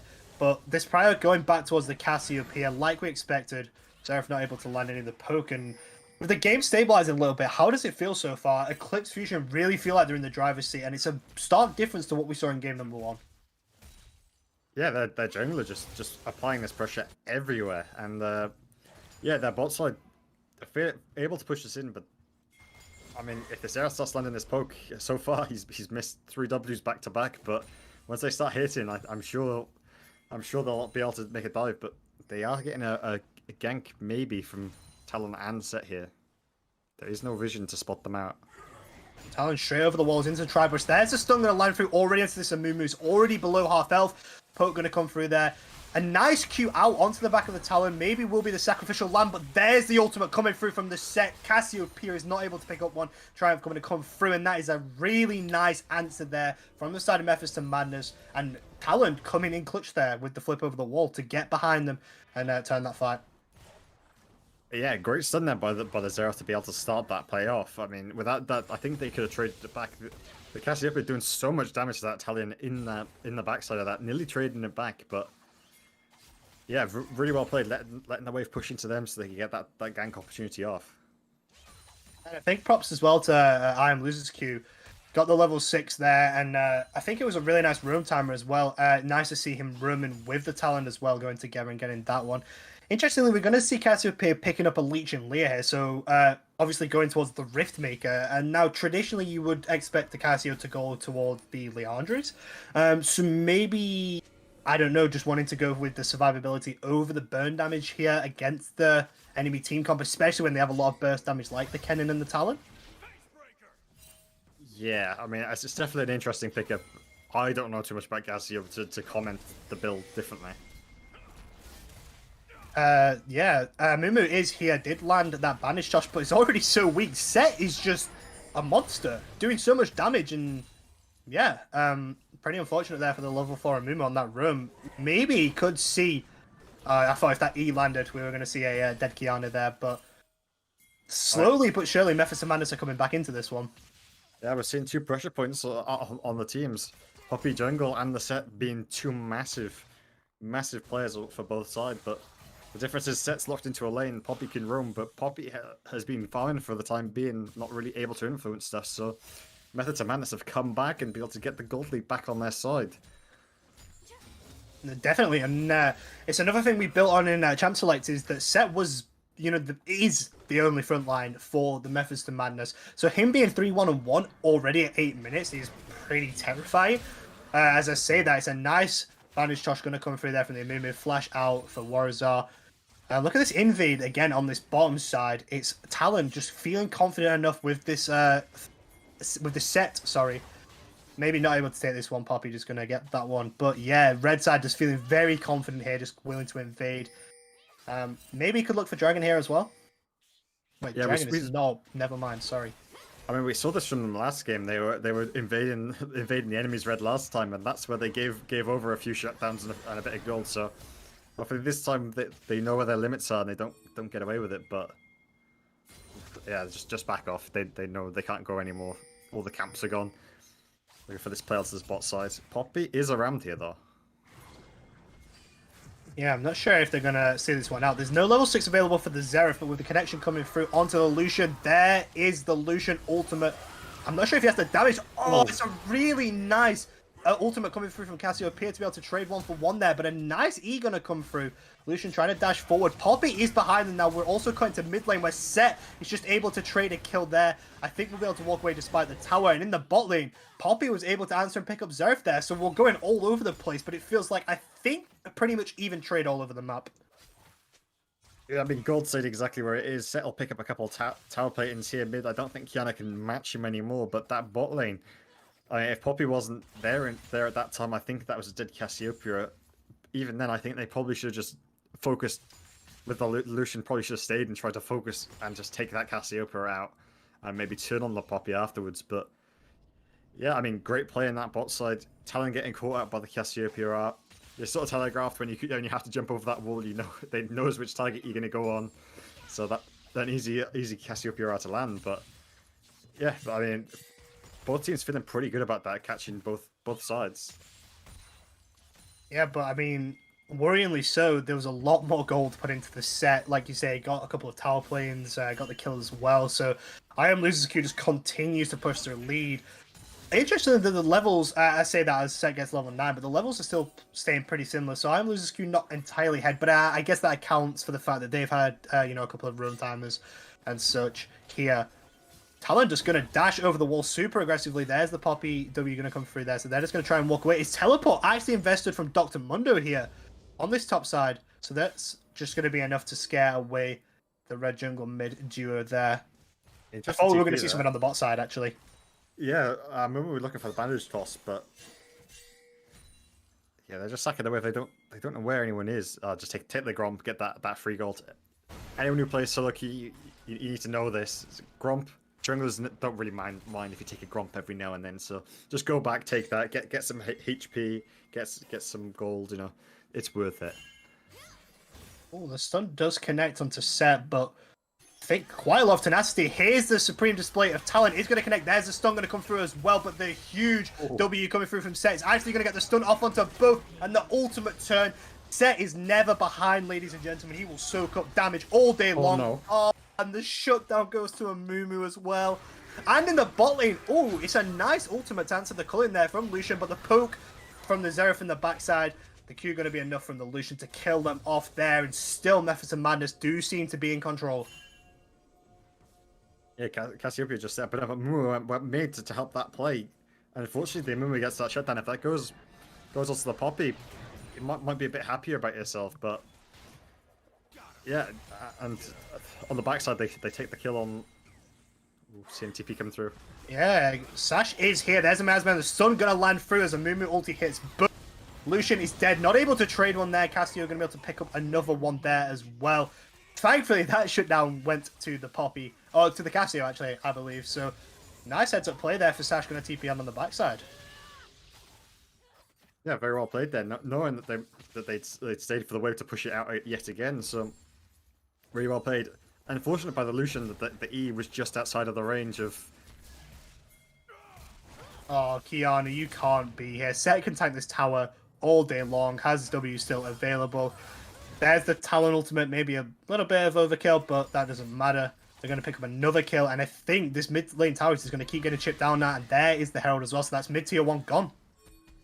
Yeah, I think Talon using the ulti there was him trying to say, I want this kill. I need a bit more to influence this jungle, because the set's pretty far ahead on his own. Yeah, Set actually, I was going to say call out here, but Poppy's got a very squishy build actually with the Youmu's first, so maybe not so called out, I guess. As Talon just going to take away this blue buff here, they're going to be able to pick up the Scuttle Crab on the topside river as well. And yeah, it was an early lead for Eclipse Fusion, but Mephisto managed to clawing the way back in ever so slightly. Now finding himself at a 2,000 gold lead.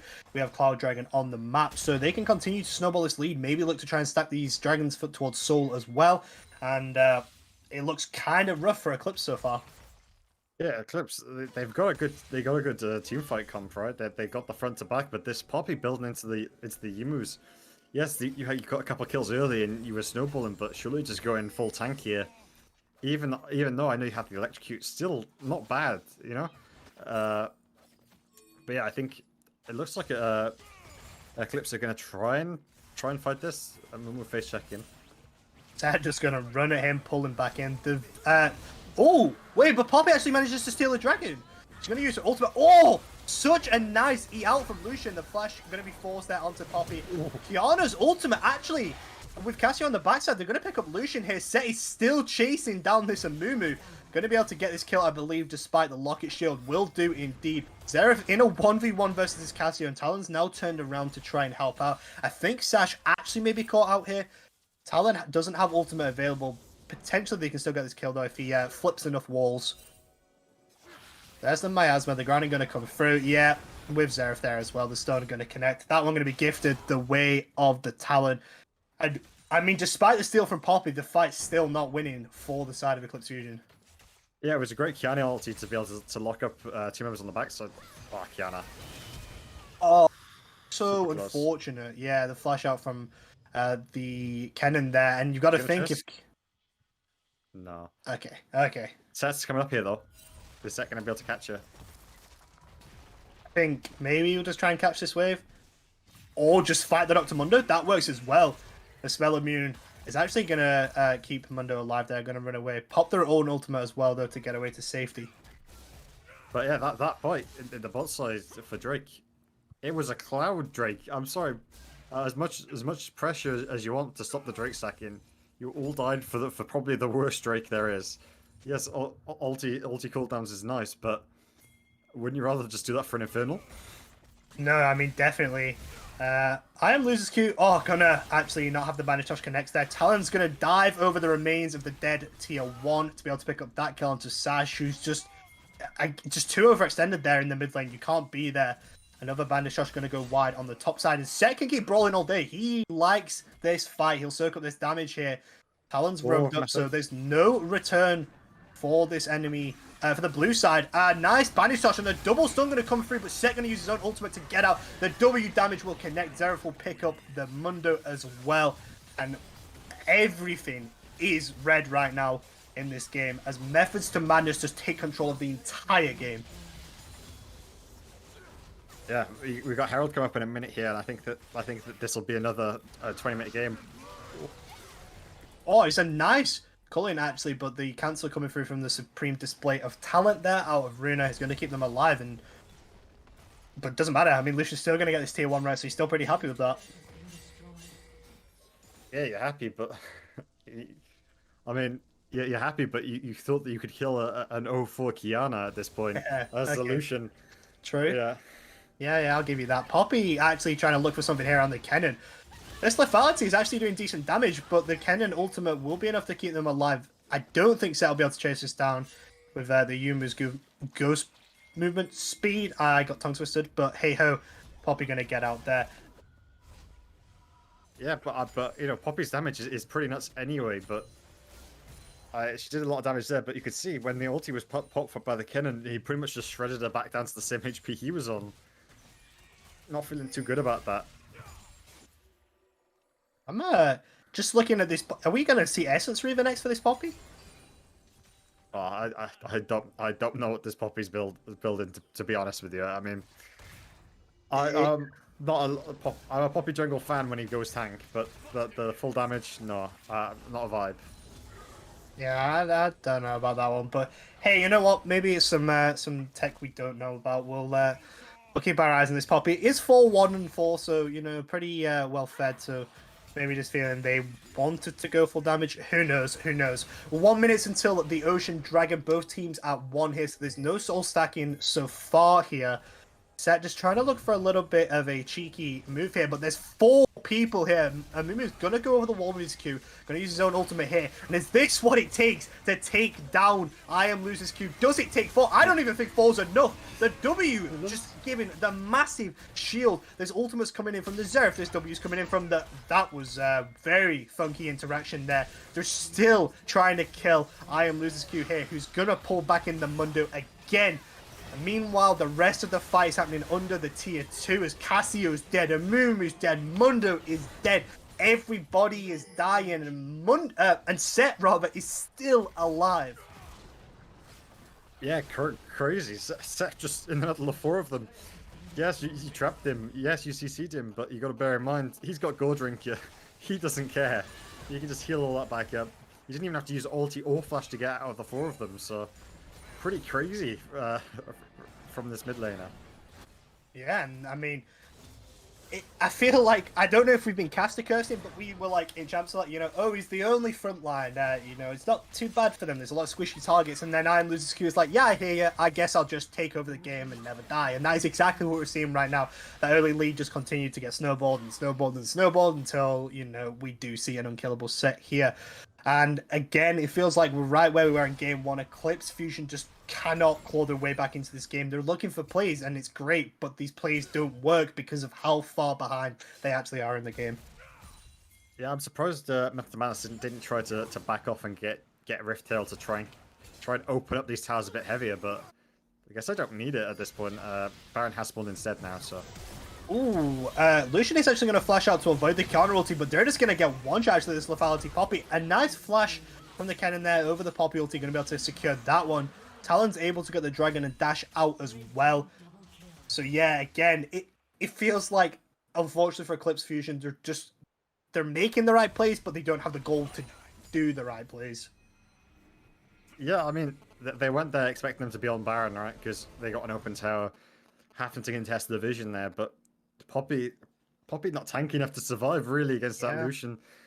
I hate to blame the build, but honestly, why didn't you just go with the normal tank build at this point? Kiana obviously not feeling great, sitting at 0-5, but the damage that she's popping off is still pretty nuts. Nearly been able to take down that Lucian on the backside, but Talon able to pick up that Ocean Soul on the other side, so I'm expecting a focus now to get this vision set up ready for this Baron play that's going to be coming out. Is this Mumu caught here? It does look that way. There's just the poke going to come through. Talon's there, Set's here as well, because why not? A Mumu caught out. And again, they can't walk up for this vision, especially not on their own. Like, that's something they definitely can't do. They can't walk up alone like that. And with the pings coming through, I think it is going to be Baron going the way of the red side. Yeah, looks like it's going to be pretty uncontested. Oh no, it's Poppy going to walk up this way. Well, yeah, look at the Amumu's building into Zhonya's here. One of my personal favourite picks, but... And Sulk Shoes, by the way. I'm keeping my judgment to myself. Let's just go with that here. As Zeref going to try and use the ultimate to finish off this Kiana. It's a nice ultimate from the Kiana. It actually lands onto 2 on the backside as well, but it's going to be enough to keep the Kiana alive. She's going to be able to run a wave there. Mundo, meanwhile, is smashing his head on a tower. And that's kind of how this game has felt the whole time for Eclipse Fusion, I'll be honest. Yeah, it looks like they're going to give up. Top inhib is definitely going to go down and probably mid tower. So this Mundo doesn't get back in time. It's going to feel pretty bad. But Poppy sitting on the flank, looking to try and make something. That is still just pushing this mid wave though, so they're keeping both waves pushed in. Ooh, a nice engage here from the Amumu, but again, there's just no gold. There's no damage to follow it up. Mundo, you're a tank, but you're not going to do anything. The poke going to come through from the Zeref. Kennen actually doing so much work there. Poppy maybe going to try and trade back a kill onto the Talon. Not able to do so here, and I think with that, with Baron 5 alive, 3 dead on the side of Eclipse Fusion, we are going to see the clean 2-0 here for Methods and Madness, who will temporarily secure themselves first place here in the Autumn CE split. A really nice set of games from them. They took control over everything at all times. Congrats to Methods to Madness for the clean 2-0. Oh, KDA players, KDA. That's what it's all about. No, they're just, yeah, okay. It's having fun. Do you know what? I respect Whoa. it. Set still doesn't die. Who's shocked? There you Oh, go. there we Just go. end up the game. There we go. GG. Oh. Okay. I will say, I think that's the fastest set of games I've casted for Connecting Esports. Definitely. Both games, 22 minutes the first one, 23 minutes the second one. Intense. I mean, Yeah, I mean, I think it just speaks volumes to how well M2M played. They just were in control pretty much permanently. Eclipse, they had a good look at the start of this game, sure, but once the set just got ahead, he just continued to get ahead, and yeah, I think they really showed their prowess for both different styles of drafts, and yeah, congrats to them. yeah, definitely. I mean, they knew that the combo they were looking for is this Amumu R and the Cassiopeia, and they just shut that down. I think the Poppy going for this damage build probably not the best. I think that might have been a big issue for him, especially with those early kills that she had. But yeah, overall, I just think M2M just outplayed them in every way. Each solo lane was doing better than them, and then it came to macro, they were just moving around the map so much more efficiently. Yep. Absolutely. And once again, Fast Series, I mean, we will have to wait for the playoffs then that are now pretty much secured for M2M.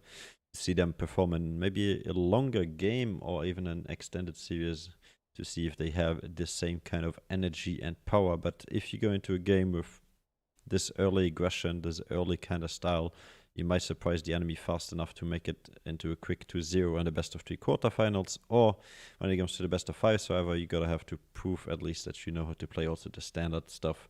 So yeah, we have to be patient and wait. However, this Fast Series brings us actually to a 30-minute delay until the next game, so we have more than enough time to discuss anything if you feel so. If not, we're gonna go into a small, well, rather big break. Big break. Yeah, the big break is on. So halftime show, anybody? No, nobody got Yeah, some well- special skills like I don't know. Can you drink beer out of a shoe or something? Isn't that the go-to party joke? Is that everybody you goes for? offering, J7? Are you No, I offering to don't. do a Actually, shoey? don't have a shoe that I would be confident putting water or any liquid in that would stay in. So Yeah. I don't have any shoes near me, so that's okay. No, Yeah, I- we'll take a pass on that one. Okay, we'll Yeah. take a pass on it. Yeah, I was surprised we didn't see an Akshan just yet. Kind of feel like that's also one of these champions that's kind of broken.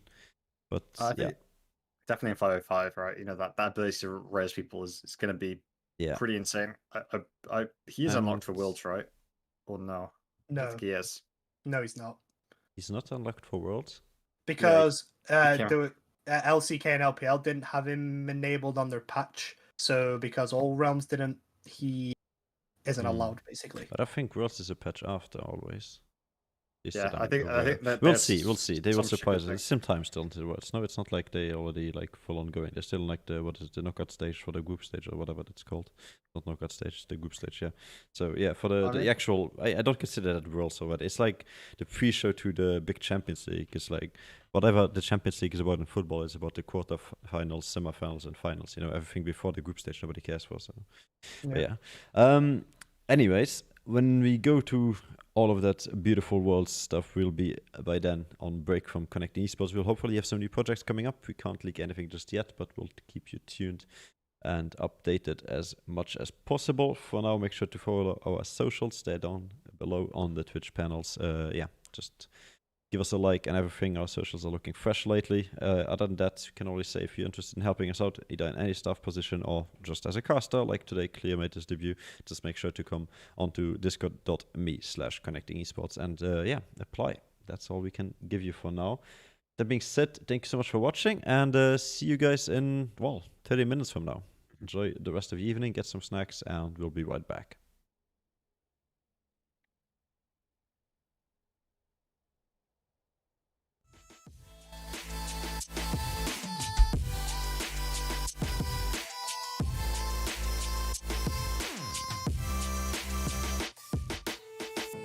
My love, it grows with the memories like a symphony. And you and I, we got history, yeah. And when you're alone, do you say my name or you say her name? Yeah. My love, it grows with the memories like a symphony. And you and I, we got history, yeah. Wherever love flows, there is also tragedy. When we're in too deep, and you and I, we got history, yeah.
a breath, you fill up my lungs. And if my mind worked backwards just for a minute, I'd hold on to you before the memory's gone.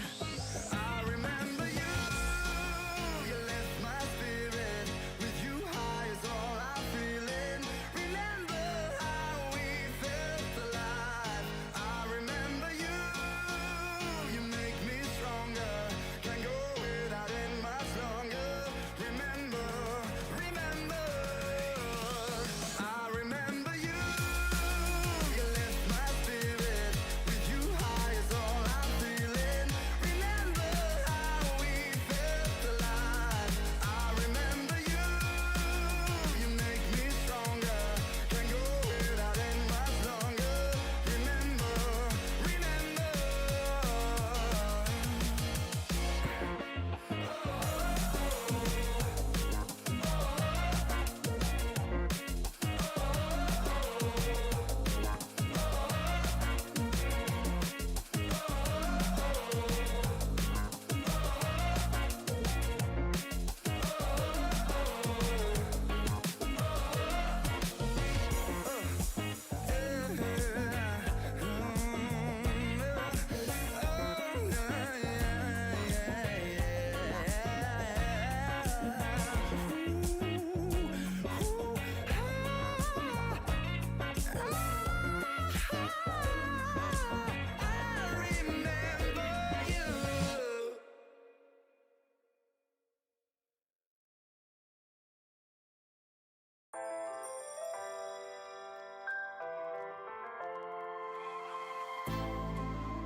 What you gonna do? What you gonna do? What you gonna do? What you gonna do? This is just for us now. This is just for us now.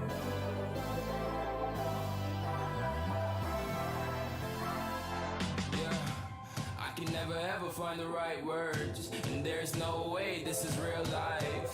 There's no telling you're the right girl, so I can only say that it feels right. It feels right. It feels right. Yeah, I can only say that it feels right. It feels right. It feels right. Yeah, I can only say that it feels right.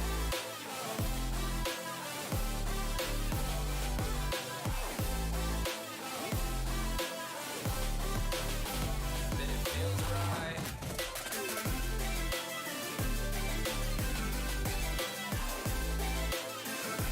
Feels right. So right, so right, so right.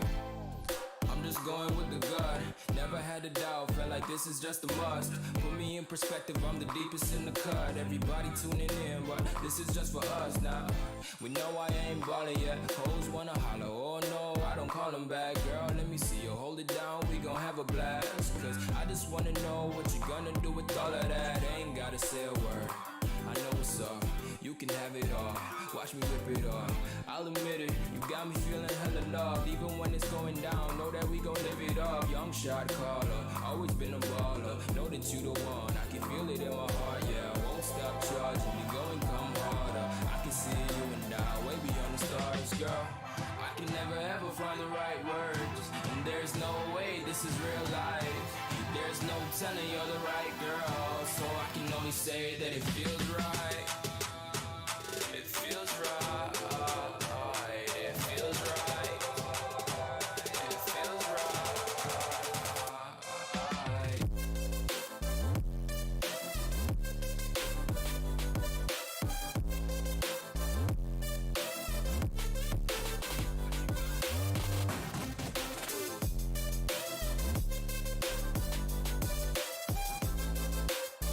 It feels right.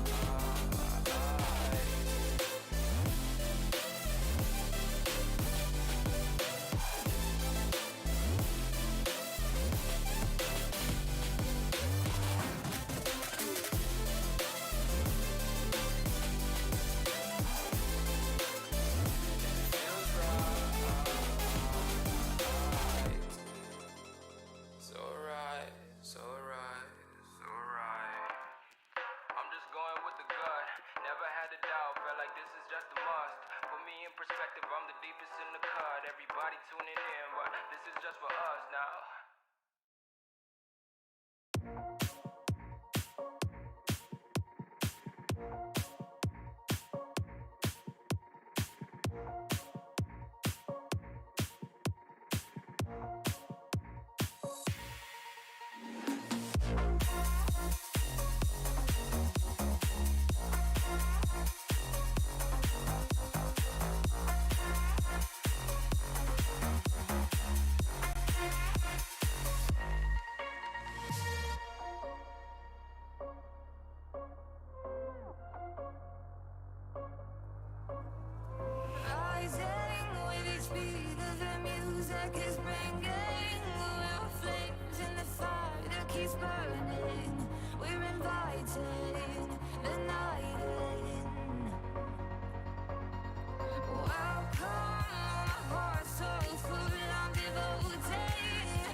There's a distance between us. It's getting hard to reach out. Haven't seen you in seasons, but all I hear is your voice. I know my limits, you can break me down, but I'll stay till the finish line. And I've been counting minutes for quite some time now, just to see you again. And I've been counting days to get away, to see you again, see you again. Been fighting ways to get away, to see you again, see you again.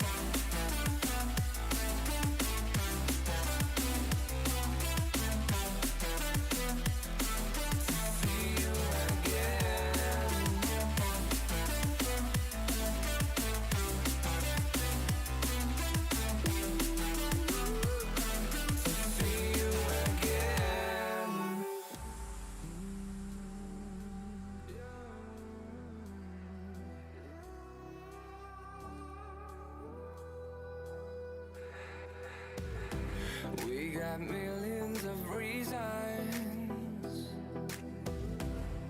to let it all go. Hope we're not too broken. I know I'm not always strong. And I've been counting days to get away, to see you again, see you again. Been fighting ways to get away, to see you again, see you again.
Fill me out with your smile. Like the sunshine brings the light. Fill me out with a flame. I will let you in this game. Take me out when I'm down. 'Cause with you I'm safe and sound. Safe and sound. Safe and sound. Safe and sound. Safe and sound. Safe and sound. Safe and sound. Safe and sound.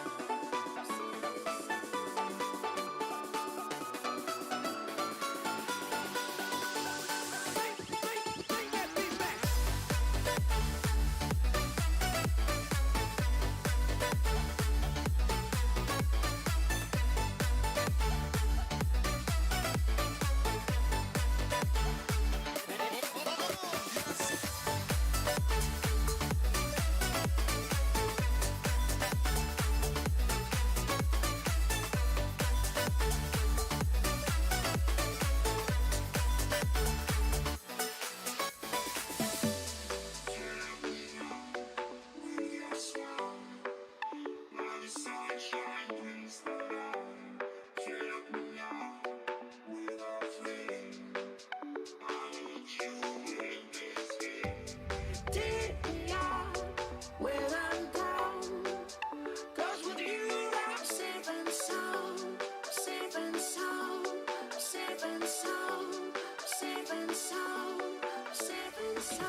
When you want to get off the darkest ground,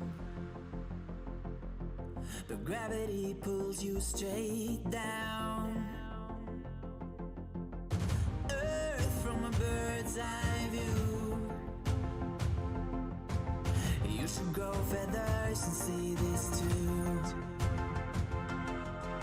When you want to get off the darkest ground, but gravity pulls you straight down.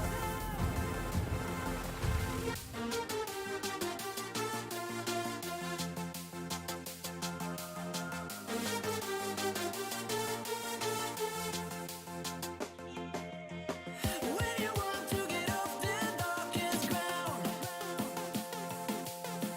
gravity pulls you straight down.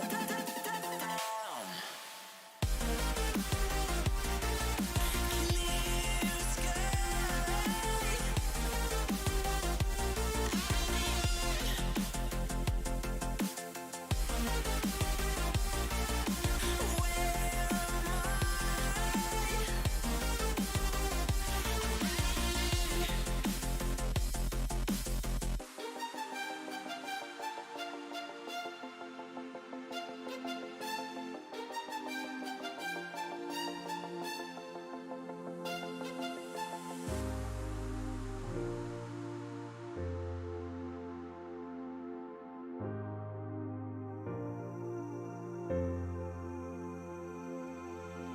When you want to get off the darkest ground,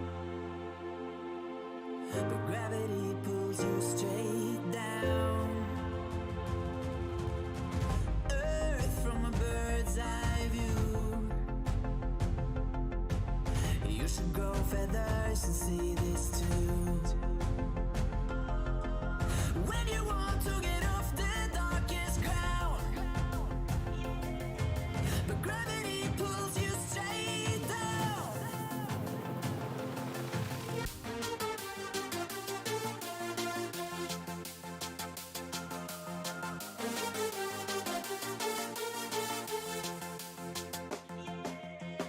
When you want to get off the darkest ground,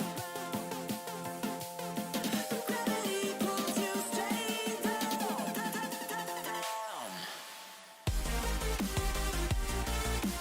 Clear sky.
Night is cold, but your heart's colder.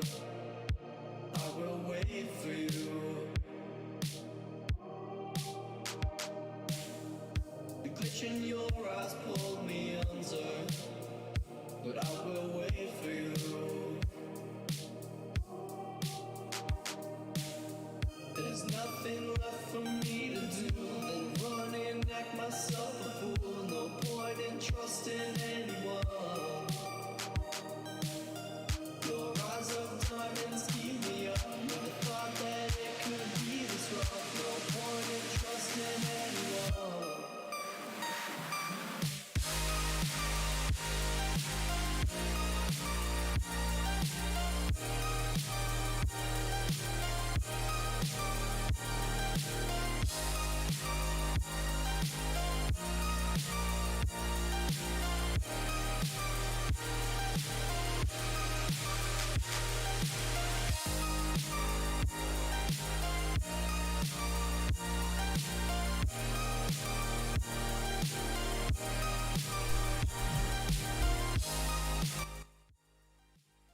Ladies and gentlemen, welcome back to your most favorite, hopefully, evening entertainment.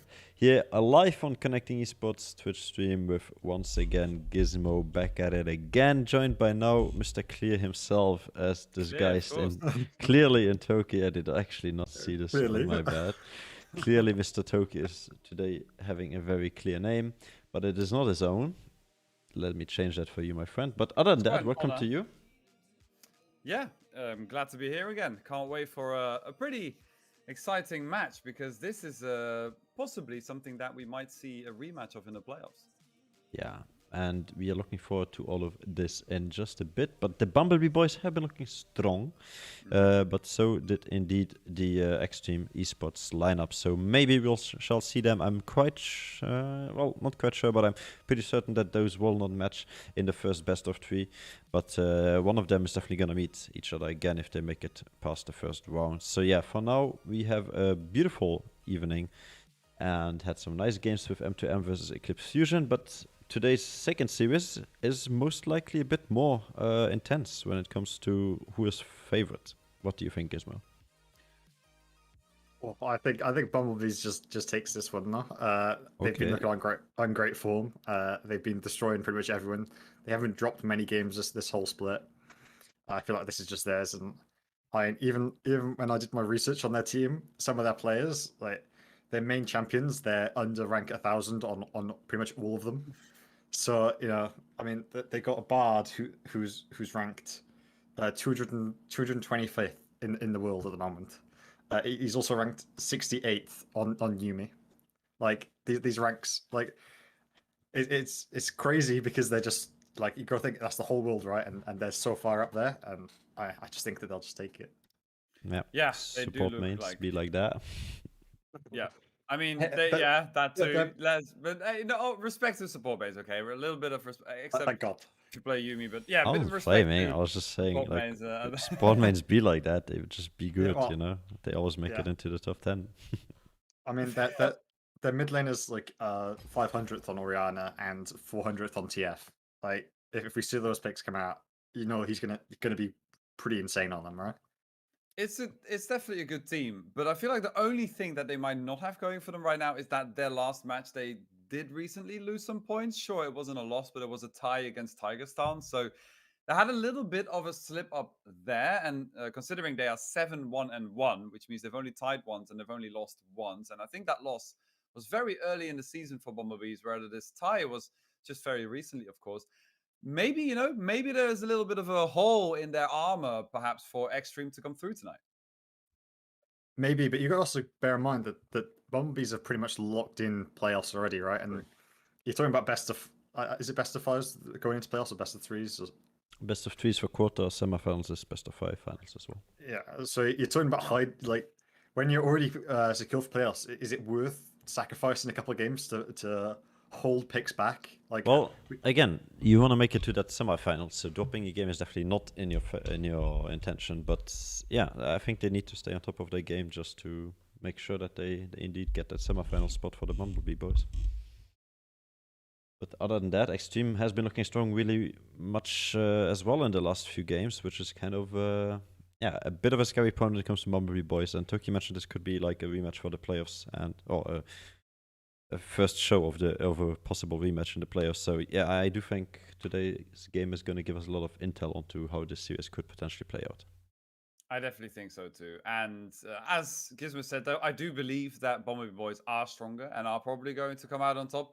Though, if I remember correctly, Extreme do have the Riven player in the team. So I must say that I give a little bit of an edge to them in that sense. But no, obviously, they just look like the stronger team. They have this entire season. And I don't really see a way for Extreme to turn that around now. But we are going to get ourselves into the draft very, very shortly. It's going to be interesting to see what the picks are here. But yeah, the Bard, you talked about it. He's one of the top bards in the world, already going to be taken away. and of course Chaos known for his Kane as well, so that's taken away, and the Katarina and the Ziggs. Oh, thank God, they just got rid of all people's best picks. Bumblebee have been known to really play towards that Ziggs bot lane, so I'm happy to see Ziggs gone pretty soon.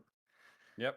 And well, that does mean that the Jarvan is going to be picked up. You talked about we It's- in the um, little minute that we had, really, that we talked about how the Jarvan has basically been a common pick for every team almost nowadays. And well, it's not a very weird first pick to see here. And then the classic Lucian Nami lane has been really rising in popularity as of late, and it's there again. So far, pretty standard drafting from both teams. Yeah, and I guarantee they're going to follow up with an Amumu. Oh yeah. No, okay. Oh no. Nope, Tristana being locked in. That's also certainly an interesting one. I mean, again, we haven't seen as much Tristana as of late, of course. And back in the day, it was almost always like a first pick, and it could be flexed between that top, rather the mid lane and the bot lane. Now I'm expecting this to be mainly a bot laner, of course. It's going to be interesting though if that Amumu that you would talk about still Ooh. going to be picked up. It might be the Rakan instead, though. I'd love to see the Rakan. Rakan, you could do so much with set. Okay, disappoint me. I don't know if they play set in the top lane as well, so that's a pretty good flex to hide. Tristana obviously great in all ins, but Lucian Nami's strength at the moment in being able to take these short trades all the time and heal up when they go away, pretty intense. So I feel like either way, it's quite a hard lane for them to have opted into. It definitely is, but I also think that this set, since of course top lane of Bumblebee Boys, they love to play that set. Also, in solo queue has been spamming that set in the top lane, so I think it might also just be a little bit of a takeaway. Yes, it's good as a flex pick for yourself, but you also take away a major power point from the opposing team. Now that does erase the likeliness of the Riven a little bit more, but Trundle is going to be the pick instead. This could of course go to the jungle or the top lane as well, so loads of flexing going on from both these teams. And well, I was speaking about that Riven, not going to be Vando, it's going to be the Camille instead, and I honestly think that does make more sense. Yeah, Camille are more common than Riven nowadays. To your spite, I guess. Yeah, Camille's just insanely strong. In like a lot of lockdown, especially when you think they already have the J4. Maybe they want to take a Galio with that. So if they take the Camille as well, pretty intense team fighting there. Yeah, it's a pretty strong competition so far. It's now Orianna's being taken away. One of those classic mid laners that just doesn't seem to get out of meta ever. And they also will be taken away that Akali. So those assassins are being taken away. Makes sense, of course. You have this Nami, this Lucian, who, if you have a champion that can easily reach that backline, they can absolutely destroy them within seconds. So I think that's what Bumblebees are trying to remove right now. And they, of course, do know that Extreme, they love to play assassins in that top and in that mid lane. And well, from what we've seen so far in the draft, not much of that assassination has been picked up yet. So it's going to be interesting to see if they're going to pick it up in this next round. Yeah, I mean, you talk about Lucian Nami. You need to be able to dive and get them out of the fight as soon as possible because Nami's sustaining these fights. Her W bounces between every single member, and all of a sudden you're giving them all like 200-300 HP, plus their NRE and all the rest of it. So if you get on her early, get her out, you save yourself a lot of trouble down the line. Aatrox picked up here, bit of a Sinner champion in the top lane. A lot of people like that blind, so maybe we will see an Aatrox Riven, maybe. It's possible. It is known to be a very, very good matchup for the Riven, and well, we know Extreme have that Riven player, so I would honestly love to see. There's honestly almost no better time to pick it, but an Aurelia is a possibility as well. However, this could also be sent towards that mid lane. That is where we have mostly seen the Aurelias nowadays, of course. So it's still a possibility, though the downside is it would be a full AD team, and at this point, you'd have to think maybe that's not really the call to go for. You can go full AP Jarvan, so it doesn't really matter, but yeah, you could. You can. It has been done. Support Jarvan. You go full AP. But yeah, so it looks like they're just to pick up the LeBlanc. All right, they're probably heading towards that top side. Set support locked in, unless it's a really big flex and that G4 support does happen. Falling out of meta recently though, so that's going to be the situation. But I've seen LeBlanc blinded twice today, and last time they responded with the Malzahar. So surprised they're picking a Corki into it.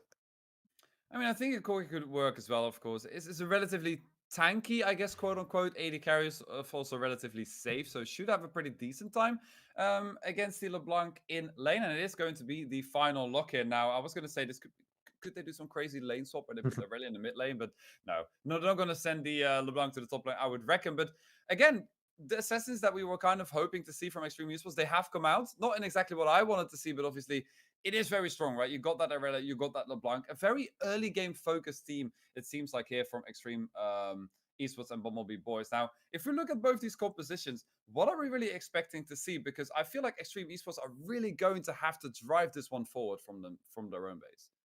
Yeah, I'm fully expecting Extreme just to focus down to this bot side to get that Tristana in a position where she could just completely burst anyone who comes into her. They got great disengage on their side, you know, Tristar, Set R, and then you got like CC to back up the follow-up dive afterwards. So I feel like if they can get this Tristana fed, they can just play to the backside and just kite out the rest of the fight, right? Yeah, that's kind of what it seems like. It just seems like very difficult for the Bumblebees to deal with. Of course, if they do tend to lose that early game, but we are talking about the Bumblebees right now, and we haven't really seen them lose the early game / the entire game in general as of late. So I feel like Extreme, they're really gonna have to put on something crazy in order to really get this first game, because getting that first game would already be a huge feat for them. Wait, something happened to your microphone, no? Or am I Yeah. just... yeah, okay. Yeah, no, It's it just happened me. on my side as well. I think Okay. his internet dropped. Did something really? Did Oh, something okay. happen? Oh, Test, test, you're test. back. You're Oh, back. you You're good back. again? Okay. Yeah. Okay. Sounded like you were under the I water. don't know.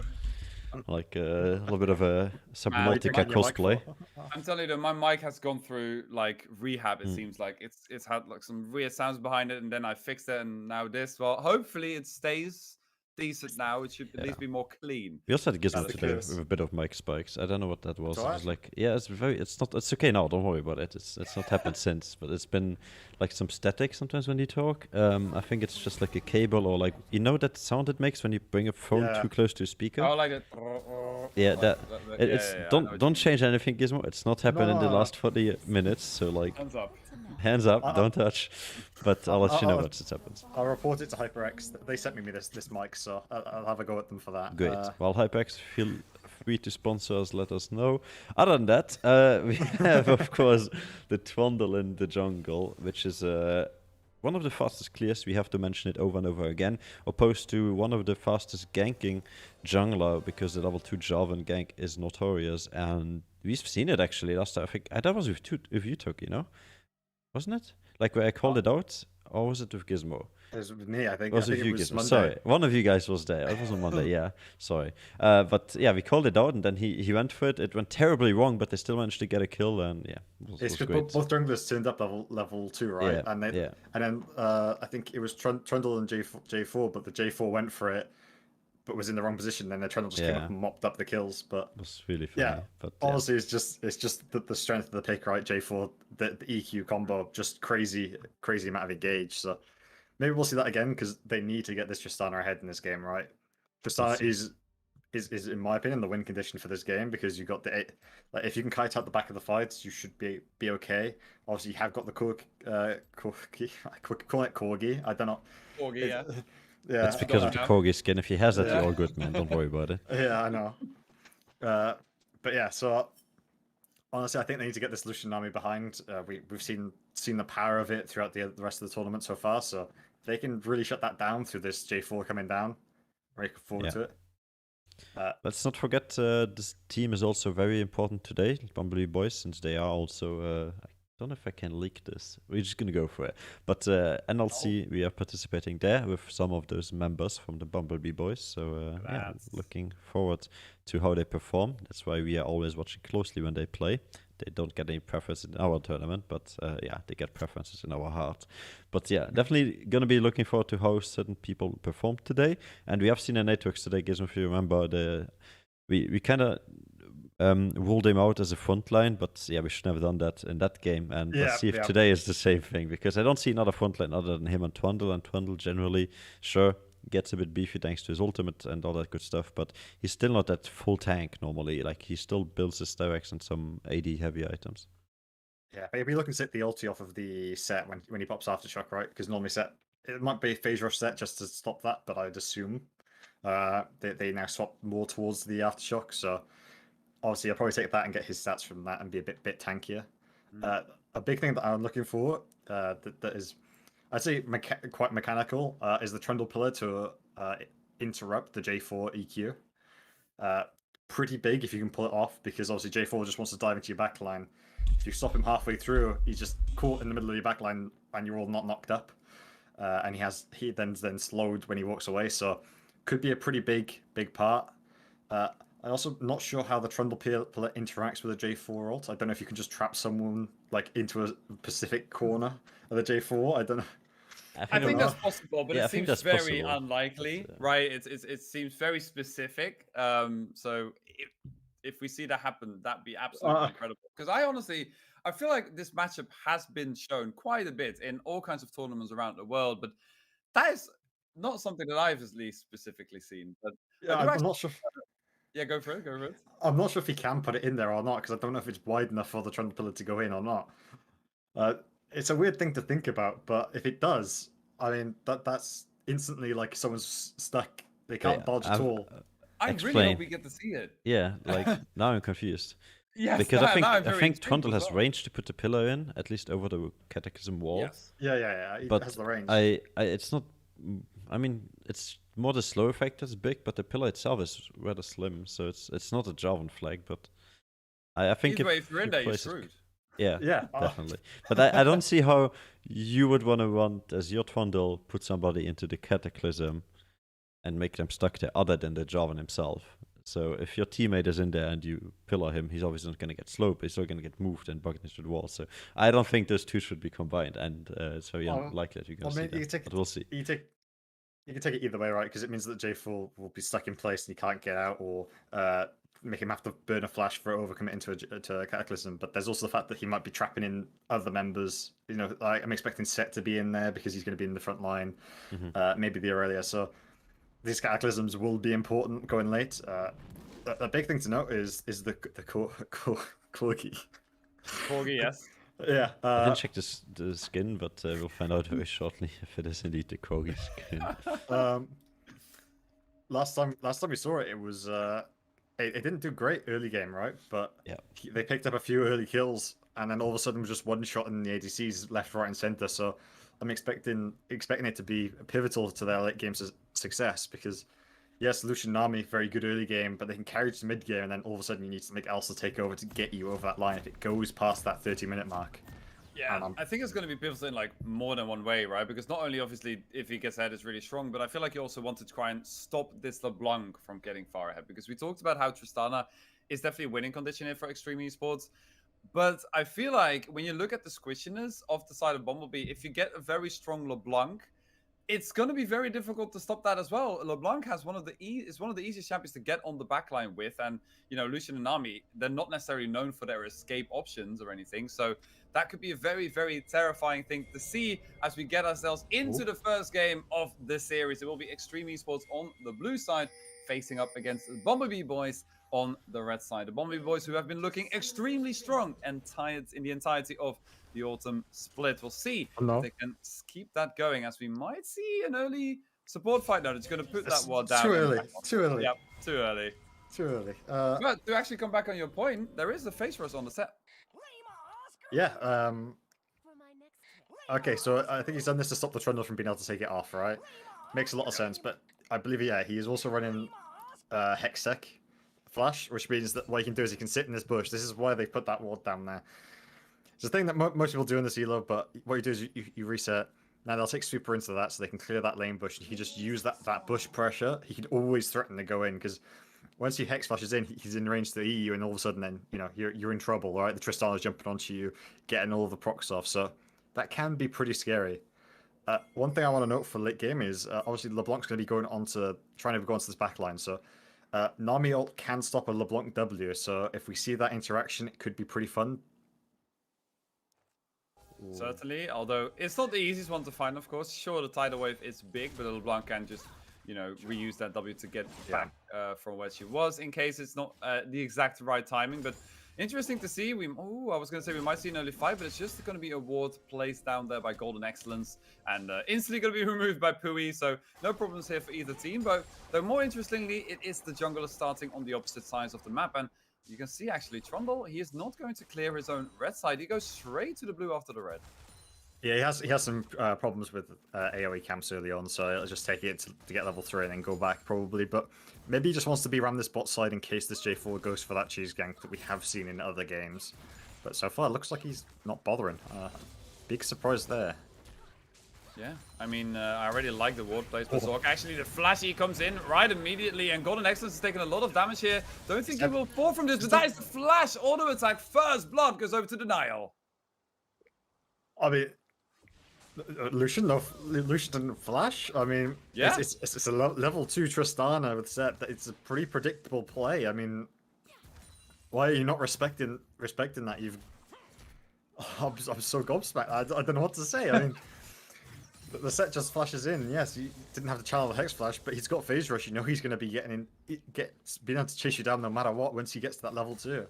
Yeah, and it's not very often that we see the Bombies being called out like that, and it's exactly what we kind of hope to see from Extreme, of course, coming into this matchup, especially with the composition that they picked for themselves. They need to really decide how this early game goes, and well, with a play like that, getting yourself ahead in CS, getting that kill, the double longsword, this Tristana is going to be very difficult to deal with.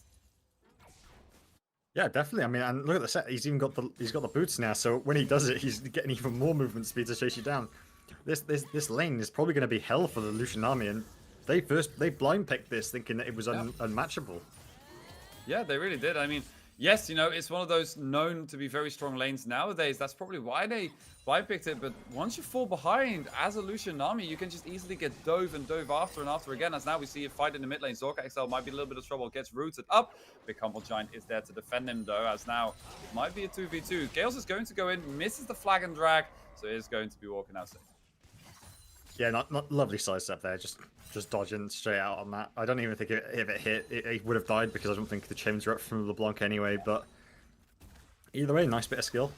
Oh, ooh, I was going to say, here it comes again. Pui with that Hex Flash, though. They might still be in trouble because J4 is indeed here. Golden Excellence does still have the flash up. Gets exhausted now. Going to use that flash, but it's taking so much damage. That is not going to be an escape for you. And Denial picks up another one, though. There is a teleport wasted from How Are You?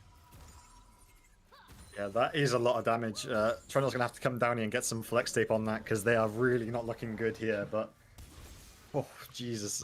I mean, the set engaged and then the J4 coming down as well. Really applying this pressure like nothing. Yeah, it's honestly looking very, very rough for the Bombi Boys bot lane already. There's a 1,000 gold lead at 5 minutes, and it's all in that bot lane, of course. And the worst part is as well, if they get some free time in this bot lane, Tristana is one of the fastest played destroyers as well. So this is only going to get worse and worse and worse. And you literally pointed it out multiple times as these picks came through. This Tristana is vital for Extreme to be ahead, and it's exactly what they managed to do. Yeah, definitely. I mean, the J4 coming down there, they disrespected the J4 being there, right? They thought, oh, Set's used his Hex Flash, he can't be doing anything else. And then all of a sudden, they've got a J4 there as well. They can just engage whenever they want now. Look at the item difference already, and that Tristana's just going to burst them in probably one rotation. Yeah, that's basically what it's going to look like now. Gotta give a little pat on the back, of course, for Golden Excellence for the fact that he's been able to keep up in farm at least so far. So, you know, it could have been much worse in that sense. As now mid lane once again fighting. Mosasawa cannot hit that chain though, so not going to find an early kill. It's one of those matchups again. Should be relatively safe for the Corki, but the level 6 is coming from Mosasawa, but Bondo Petit is there to heal him up and protect him. But both supports are there right now. But yeah, they should have known there was a ward there, of course. Though Zorka might still be in a little bit of trouble here. Can he hit it? No, the Phase Breaker not going to land. And Pui's just going to take some damage, but should be able to walk out safely. Just happen to push the wave. Yeah. Let this LeBlanc get a free reset here. Or even just a roam to this Drake. Yeah, I think they're just going to roam to this Drake, push off Trundle, that they had a feeling. Yeah, it's not a bad shout. Mosasawa now there versus Bondo Petit. Looking to catch someone out, but I don't think they're going to be able to really challenge this dragon. Yes, of course, Chaos is in the top side of the map, but he's going to make his way down. The bot lane is pushed. I think they might just have to give this up in case, of course, Extreme want to go for it. But, well, You hate to see that. Just gets a big humble back reset. Unfortunate for him. He's good. Don't tell me he went and did it again. But yeah, I mean, look, J4's just farming this whole time. He's invade the red buff topside as well. Trundle's not going to be happy when he gets back and finds that out. Yeah, we'll see what's going to happen there, because I feel like, yeah, he is going to go for that top side, and that's just been completely taken away. So we might see a fight here in the top lane. Strift is now been ultimate. He is just going to use his own, but Chaos is there to try and react. The flash is up, but there's a lot of damage already being taken. He misses the flag and track. Is it going to be enough damage? A good flash from How Are You to dodge the final Q, and it's a kill for the Aurelia. Yeah, really close there. Strafe just missing out on a couple of things. Didn't really want to back out of that fight, flashing sideways, suggesting that he thinks that he could continue that. But Chaos, level 6, just comes down with the Cataclysm just to end his dreams. Yeah, honestly, just fantastic play here by not just the Aurelia, but just Extreme Esports in general. Chaos been very prominent, and now Golden Excellence once again in trouble, doesn't have anything left and just gets blown up by Pui. I mean, what do you want to say? He interrupted the Lucian E. I believe Lucian's E works as slightly similar to the Vayne, where older champions, their E, you are where you were originally until the end of it, but... Oh no, well, there might be a fight around the blue, but Big Humble Giant is going to get himself that blue, but will it be enough? Denial does not have the rocket jump though, so not going to follow in, but Big Humble Giant is just sitting here like, guys, what is going on? This bot lane is getting absolutely smacked around, and the Dragon is going to be the next target. Yeah, but meanwhile, he's 2 levels down on J4. I know Smite is now the same cost, but like, that is still massive at this point. Yeah, it really is. And now the Dragon is going to be taken. You know, the Herald is, of course, on the board. And with this top lane being ahead, I don't really see the Aatrox and the Trundle being able to challenge that either. And slowly but surely, the game is starting to fall apart for Bumblebee boys. And they're going to have to really, you know, put up their game because they could just be losing the first game here.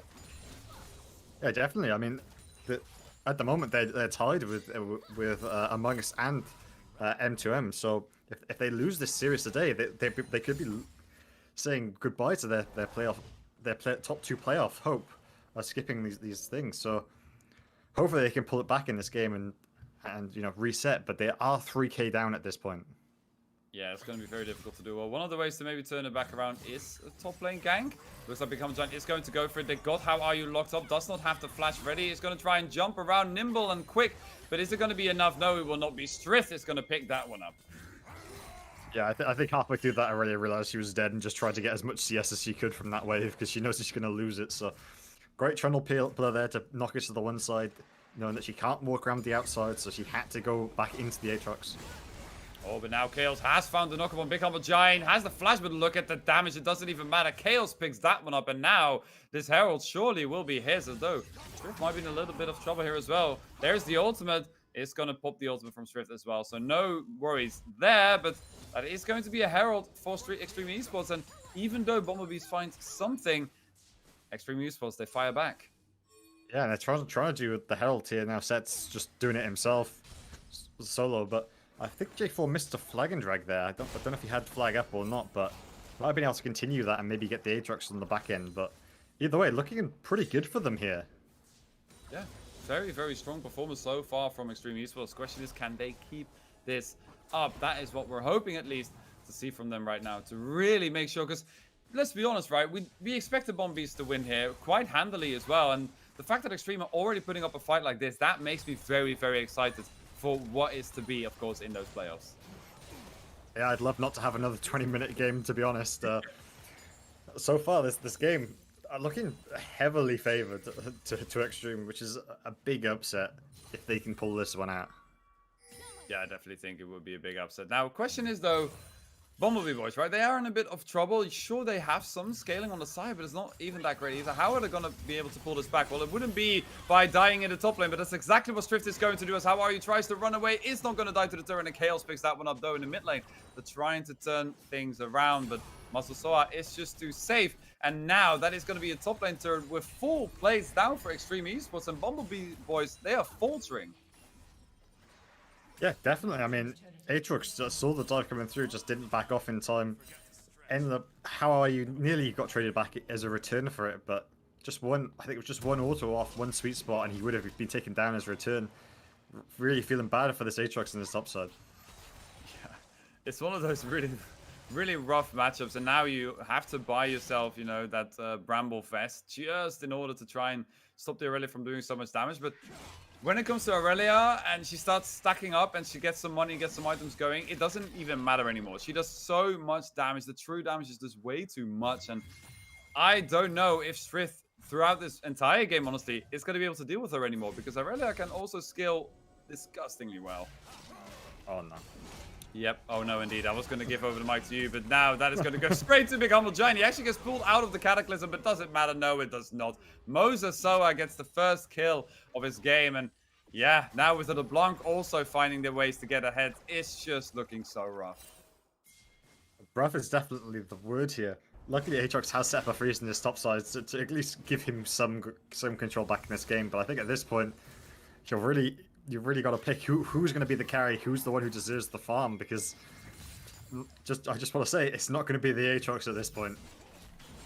Yeah, you really have to think so. And then who would it be, right? Would it be the Corki? I mean, seems to be the most far ahead. But then again, you got 0 kills, you got 0 assists, and you're even in farm with your opponent. You don't have any plates. That is not, something that you want to see when you are looking to get ahead. So just not looking good for Bombi Boys. And I'm slowly starting to not be able to see anymore how they're going to be able to come back into this. Because, yeah, as you said, right, are they going to have to put everything on Zorka? Because what other way are they going to be able to find a way back?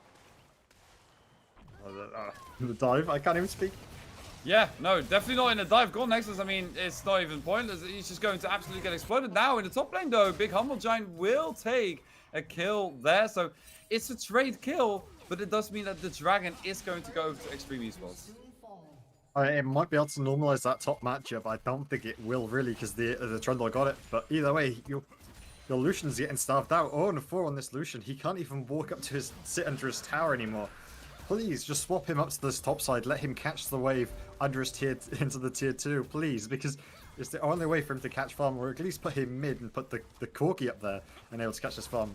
Leave this Aatrox down here where he can do something, because I mean, this tower going down for him, though the plates going over to Tristana are not great, it might give him a little bit more protection, because at the moment, his jungle is not his own.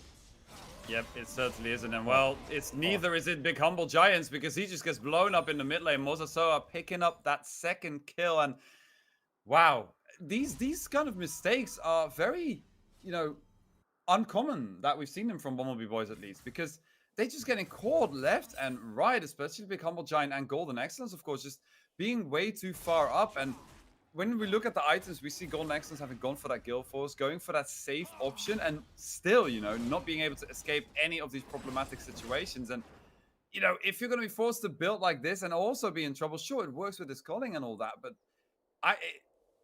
6K difference at 15 minutes, this is, Extreme Esports are looking incredibly strong. Yeah, this could be the fastest day for connecting esports we've had. It really might be. Well, it might be the fastest death here for How Are You, as Striff is doing so much damage. And yes, you might be in Aurelia. You can be quick and nimble, but where are you really going to go? Bondo Petit is there. Zorka is there as well. Hopefully they can get the kill to him. Yes, they can. Corki gets the kill, but once again, Extreme, they do not hold back. The mid turret is going to be taken away just for a kill. Yeah, I mean, normally Bumble Boys are really good at this cross-mapping play, but so far they've been showed up by Extreme. Look, I mean, they get the kill top side, they lose their mid tower. They play for the bots. They play for top side. They lose their bot laner.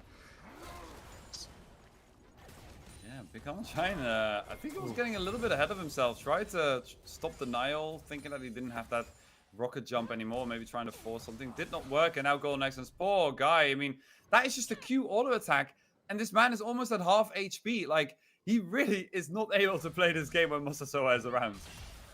Oh, electrocute. What? And neither is Big Humble Giant. I mean, look at the damage. It's honestly ridiculous. Mosasoa is just crushing their team, and this is the power of that LeBlanc against such a squishy composition. And, even maybe if Big Humble Giant went for that tanky build, he might have been able to survive that, but he went for the Divine Sunderer.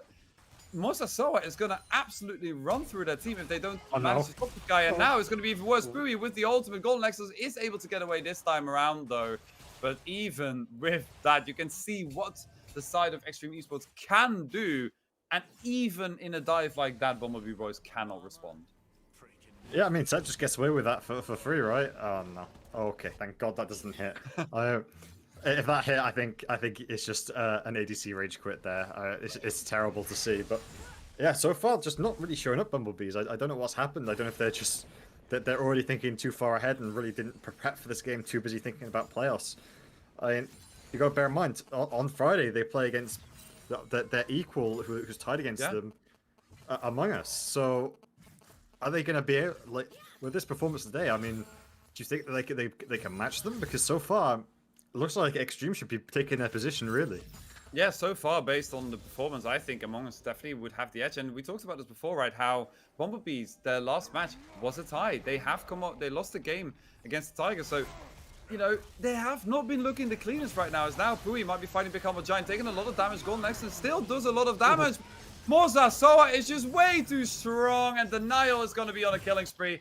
Once again, though, it will be traded in the top lane, but I feel like How Are You is literally just a sacrificial lamb for Extreme Esports to win this game. I mean, well, what's the point of this Aatrox just killing him over and over at this point? Because you need to send someone up there for him to even to match him, and it's a 1-4 Aurelia, and if no one else is there, he dies. So, I mean, at this point, you're thinking, how many resources do you have to put into this Aatrox to make him carry? And I'm telling you, you can put as many as you like. Doesn't matter when that stuff happens.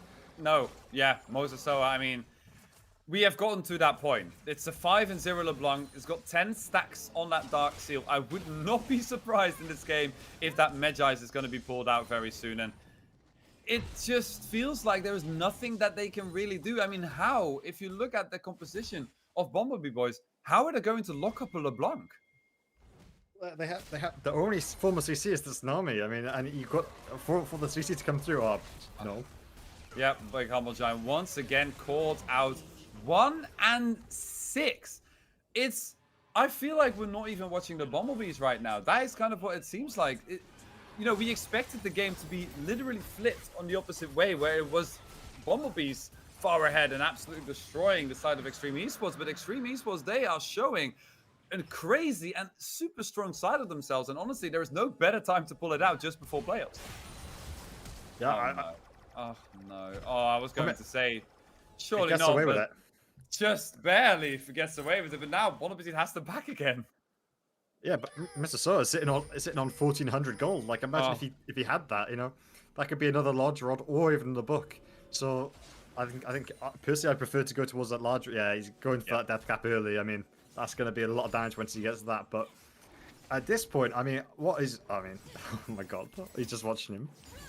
Yeah, Big Humble Giant really wants to try and do something here. Might be able to do so, though, but surely not going to be traded back. The Exhaust is there. How Are You is once again going to die. This might be the only time How Are You died where Extreme do not get something on the map rather than just a mid-push, but maybe they're looking for a bigger fight. Pui now is in the middle of 4 people. Strith is pretty strong, but it is a massive ultimate, and the Cataclysm is huge. It's destruction from Extreme Esports. There's nothing that they can do. Golden Lexus is going to fall as well. Sure to get themselves a kill, and Denial actually is going to fall on the backline. This Aatrox is stronger than we might have expected, but is it going to be enough for Mosasawa is around? Look at the heals. Strith is trying to chase down Chaos. It's going to be forced to flash away. This might be a misclick here, and could be in a bit of trouble. Flag and Drag is going to pull him away, and what looked to be destruction here for Extreme Esports. Strith on that Aatrox manages to turn it around. Yeah, I mean, the saving grace of them is the Corki was untouched as well, just popping out that damage so they couldn't stay to finish him off, and then the healing from the Goldrix he came through. But I mean, yeah, that was a nice play, but the LeBlanc wasn't there. The LeBlanc wasn't there, and you had 5 members. That's their biggest member wasn't even there. That's how much gold?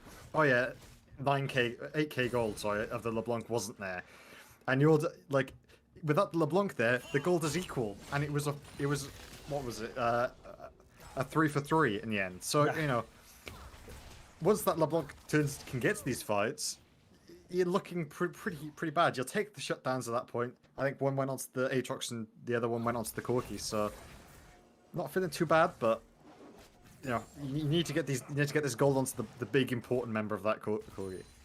Yeah, for sure. But you know, we gotta be honest about this. It is the best thing that we've seen from the Bombies this game, right? Like, they managed to find themselves an opportunity to fight Extreme Esports in a relatively even situation, and it looked a little bit bad, but Strip with that healing and the Corki being untouched, as you said, just allowed them to actually win this fight. And yeah, those are the kind of fights that they need to be looking for. They need to not fight when Mosasawa is around, because this LeBlanc is just so incredibly strong. And yeah, I don't know if they're after this going to find another moment like this, but it kind of, you know, lessened the gold lead. Sure, it's still almost 10,000 gold, but it's better than nothing. However, there's not much time left. In 2 minutes, we have the Dragon coming up, which is going to be the soul for Extreme Esports. And the Baron is up as well. And Extreme Esports, they have, you know, they can choose whatever they want to go for at this point. Yeah, I mean, As Bumblebee, did you just risk giving it up? I mean, I'm not saying it's the best play, but just let Trundle try and sacrifice himself to get it. But oh, Golden, no. Yeah. You know, this is one of those things when you're a play-by-play caster and you're playing with a LeBlanc who is 6-0, you don't actually get to cast what happens because it happens before you get to even open your mouth. As we now see an engage coming in from Pui. Once again, this is huge. And now Mosasawa is here, but they cannot find enough lockup to actually take down those health bars. And Zorka, of course, with that Immortal Shield Bow, relatively tanky. But this could give them an opportunity to maybe set up for that Baron. But it looks like they just want to slow it down and possibly look towards that Dragon Soul next. Yeah, looks like we're seeing some seeing Extreme hold off slightly as I say that. Yeah, Humble Giant gets Cataclysmed, and well, that's an unstoppable Jarvan right there. Denial didn't even get to put in an auto attack, and well, with a dead jungler, it's going to be even harder to set yourself up any kind of vision when you're on the side of Bumblebee Boys. So, yeah, this is just looking rough, and this Dragon, it just feels more and more like it is going to be going over to the side of Extreme Esports. And after this happens, how does Bumblebee come back? Because when you have a Clausel on the opposing team, how are you even going to kill these members? Oh, that's actually a way to do it. Chaos gets absolutely lured in, doesn't have the flash, has nothing to do, but it's so tanky. I mean, he's 5-0 and 7, but it's a big shutdown for the Lucian. Massive for the Lucian here, just really helping him out. I mean, he's still 2k down on the Tristana, but that'll go a long way as far as his items go. We'll see them contest this Drake. Yeah, I mean, now there is no jungler, so there is a chance Mosasawa is going to be chased down here by Strith. Goes back in, wonderful play. Godlike on the Lucian, but can he now get the return kill? Zorka gets the shutdown, that is huge. Big Humble Giant gets out with his life. And now, though, the Aurelia is still strong. You might be 1-5, but you don't want to deal with this Aurelia right now. Strith goes over the wall to try and get away. It is very low health bars for the entirety of both these. Pui now taking so much damage, flashes it against Zorka. He actually gets him. It's a trade kill with the support and the mid laner. And in the end, it is a 2-for-2, but how are you? Is going to start off this Dragon, and it looks to be going to Extreme either way. Yeah, Pui I think pretty much secured the Drake for them, because I think that Corgi just resets TPs back in, and you can't do it. So without that flash forward, he was dead anyway. He knew he needs to go for something, gets it, and just with that, just the slightest little bit, his E hits him and gets that kill. But we saw how much damage that Corgi can put out in that fight. He already had to jump on him to force the dash out of the way, but even then, I mean, he's shredded through that LeBlanc on the side. So yeah, getting pretty scary here. I would like Lucian to have not gone for this Essence Reaver and preferred to go on into the Wit's End. I know it's not the best build path for you, but this LeBlanc's going to one-shot you otherwise, so maybe it might have been better for survivability. Yeah, I guess he might just be going for full, damage and just praying that he won't even have to deal really with Mosasawa. But I mean, how are you going to escape this LeBlanc right now? 7, 1, and 2, and now of course got that death cap finished as well. It's just so incredibly powerful. And as you said, Zorka XL doing a lot of damage, but is it going to be enough damage to right now try and stop this Baron? When they got the poke advantage, but they are all in, but they are still 8k down. Yeah, Big Humble Giant does have the flash up though. Is he going to try and go for the steal? It is going to be even with a beautiful ultimate from Pui. That means this is going to be a free Baron though, although Striff is going in. He's on his own. How are you? He's going to get a kill on Big Humble Giant, and now it is exploding. Golden Excellence is there, completely on his own. Gets blown up as we expected by Chaos. And now it is trouble for Bumblebee Boys, because the Dragon Soul, of course, is on Extreme Esports side. They just get themselves the Baron, and all they lose is the support, and they are looking to push down his mid lane. Yeah, great job there by Pui. Really being able to alter that Trundle, waiting for that flash. You knew he was going to attempt it. That's their only way to get it. So just being able to stand there, just wait for that ulti, probably just spamming the R button, just trying to make sure he gets that. So great just to throw him back in it, and then Golden Excellence just send him a bit too close, to the wall, trying to get that culling off on them. But great engage by the J4, and just LeBlanc is just scary. Yeah. That's just poke. That's just 2 abilities that hit him. And now the top lane inhibitor is going to go down. They cannot go towards the bot lane inhibitor just yet. You can see how I like how Pui has been sent there to just push that lane, because that is obviously going to be the next thing to go for Extreme Esports. But a very, very strong performance from them so far. Big Humble Giant once again caught out, gets blown up by Mosasawa and Chaos. And now Golden Excellence has to be a little bit careful here. How are you is quite strong. Not going to go too deep here, but it's really, really looking rough for Bumblebee Boys. Yeah, that play then looked very much like a tilt play, you know, where you're just chasing them, hoping for just anything at this point, you know. Even look, Aatrox is built slow as now with Sherelda's. I'm not saying it's wrong, but not really what you want to see from him. So I think at this point they know that this game's pretty much over, and they just gotta try and build some fun into the game to get ready for the next one and bounce back. I guess the only hope that you have here is to try and survive for 3 minutes, then flip and win on that Elder Dragon or something, because otherwise, same. Do not really see a way that it's going to be easy here for Bumblebee Boys to get back into the game. But I do have to give a little bit of props, of course. Ooh, not to Bon Appetit, because he almost gets blown up. Forced to use that flash. But Zorka XL, despite, their team being so far behind, has had such a good performance on this Corki. 4-1 and 2, looking very strong, but that could all fall apart very soon. As how are you? Looking for a stun? Pui looking for an engage? Chaos looking for something? 3 inhibitors are down. It's going to fall apart very soon, Gizmo. Yeah, I mean, if there is package in base, so Zorka can go back and get that. They can survive. I think he's trying to keep it for Elder, but you need it now for this team fight. And okay, I'm guessing the game's over because that is the game bug that happens when there's a fight. So we don't get to see the fight. We don't know. That is quite unfortunate. We don't know what happens. All I can say is I'm guaranteeing a LeBlanc just W's in, one-shots everyone, and then the game. So we'd like to thank our small indie company for creating this great bug. That is indeed man, what it's just so happened. unfortunate. Indeed, very sad. This very is like sad. the worst thing ever when you're a PvP. The final fight, obviously, this wasn't going to be a close fight or anything, but yeah, it did just get cancelled out. We can actually look. Mosasoa was 9-1 and 2, end up going 10-1 and 3, so got 2 assists. I think Denial did not get a kill. I think Chaos got another kill in that fight. So maybe 3 kills happened and then they just gave up on it. But either way, it is a victory for Extreme Esports. Fantastic performance from this team.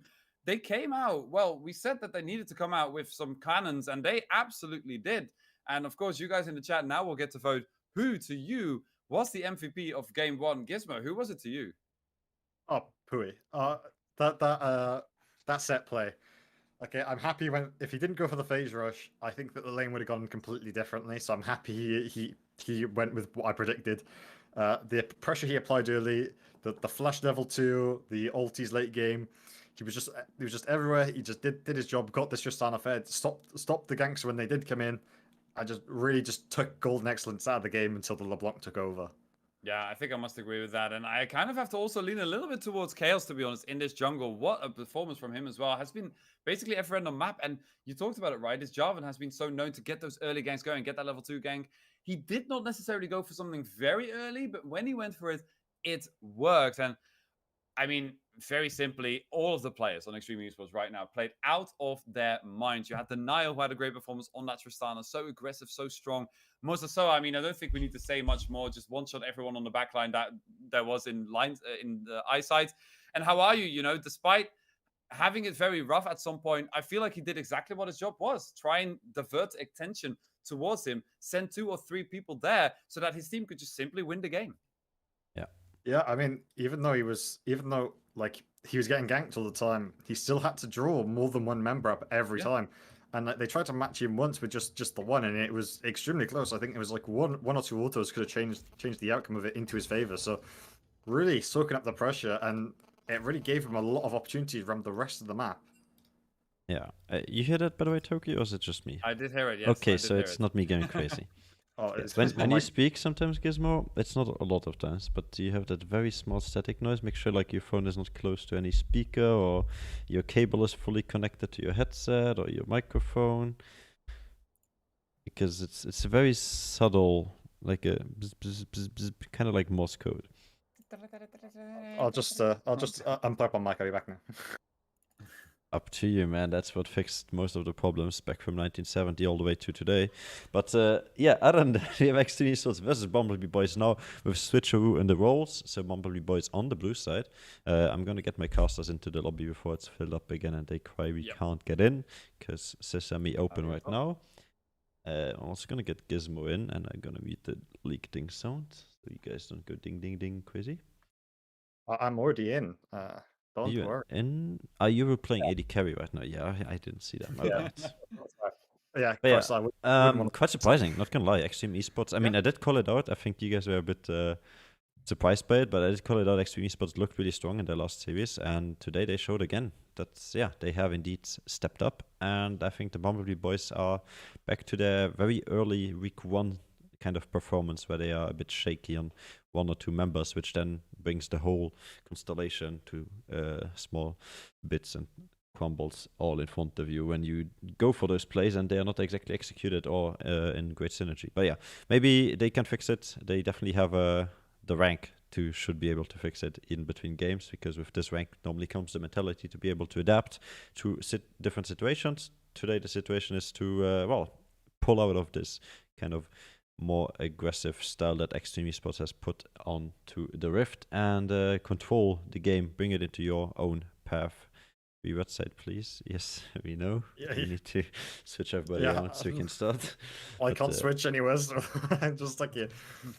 All good. There we go. Okay, there you There go. we Okay, I'm out. I'm out. Okay, I don't have to play this game. Thank God. Oh, that would have been terrible to see, but Hey, you're looking fine. Rank-wise, you're not even that far behind from other people that we have seen today. So, I mean, this is my lowest account, so that's fine. wow. Okay. Yeah. Talk about flexing, man. Like, Hey, come on. you know, I'm only a D2 peaker, so I that's not great. Obviously, some of the people in this game in this lobby, one of them is actually D3, so you know, I'm coming for your job, mate. But but yeah, so we're seeing a lot of great plays here.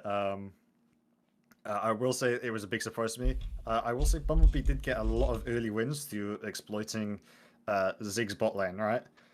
And Extreme were like, yep, we don't want to play against that, we'll ban it out. And I fully agree with that. I think they need to ban that out again, because if you give it back to them, I think they'll just return to form, because it seems like that's more what Golden Excellence is more preferred to. I feel like that fits his style more. I didn't feel like he was super comfortable on that Lucian. I know he got into a lot of trouble on that Lucian, so he was already behind and didn't make much difference. But laning wise, it seemed like he was a bit off, you know, compared to his normal standards. So maybe he needs a more comfortable champion. Yeah, I think this draft is actually very crucial for Bumblebees. Obviously, you're 1-0 behind and you want to try and get a tie, sure. But I think mainly what I loved about the last draft is that Extreme took away that set, and that set absolutely smashed them. Like, there is no other way to put it. So I'm very excited to see what the Bees are going to do this time. If that set might be a potential first pick, it did seem that important, and we know that the Bumblebees like to play it as well. So very interested to see as we do get ourselves into the draft. The Bees, of course, as Jason already mentioned, on the blue side, Extreme going to be on the red side. So the Bees going to get that first pick. They are going to take away this Katarina, though, and once again, Extreme, so far, the same band, but has been taken away. Yeah, I think you just run back to the same bands as far as you can. Obviously, Bumblebee probably have more preference on this set after the last game. Came banned. We knew that was going to happen. Yep. But yeah, wonder if Bumblebees will play a more for fun draft after the last game. Maybe just reset their mental. Maybe have fun with it.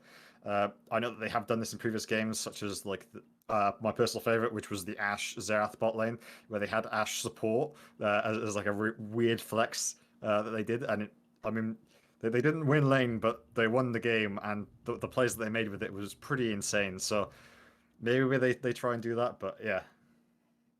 Yeah, and there is the 6 going to be taken away as well. And I actually like the Tristana has been banned away from the B, so they do not want to face that again. That is actually quite interesting to see. Bit of a change up there. So we'll see what Extreme are going to do about that, as now the Bees. This is the important part. First pick. Could it be that set? Could it be the Jarvan, of course, is a possibility as well, as Extreme did first pick that before.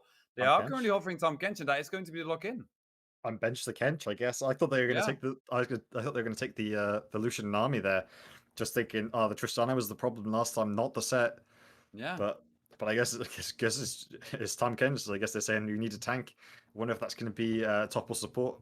More focused towards the top side nowadays, but against supports, it can be pretty annoying. So Yeah, but what I do like about this pick is it does make picks like the LeBlanc, for example, much weaker, right? Because Kench excels really against champions like that. First of all, he doesn't really die. And second of all, he can save his teammates from dying. As Gwen, though, is being picked up for potentially, I'd imagine, the top lane, of course, could potentially go jungle. We've seen it before, but yeah, I mean, that is definitely a great matchup into that Kench because the Kench is just should technically not really be able to kill you at any point in the game. So I like that pickup here from Extreme. What are they going to do as their second pick, though? They only have 1 second left to take that, and it is going to be that safe and sound Jarvan the Fourth.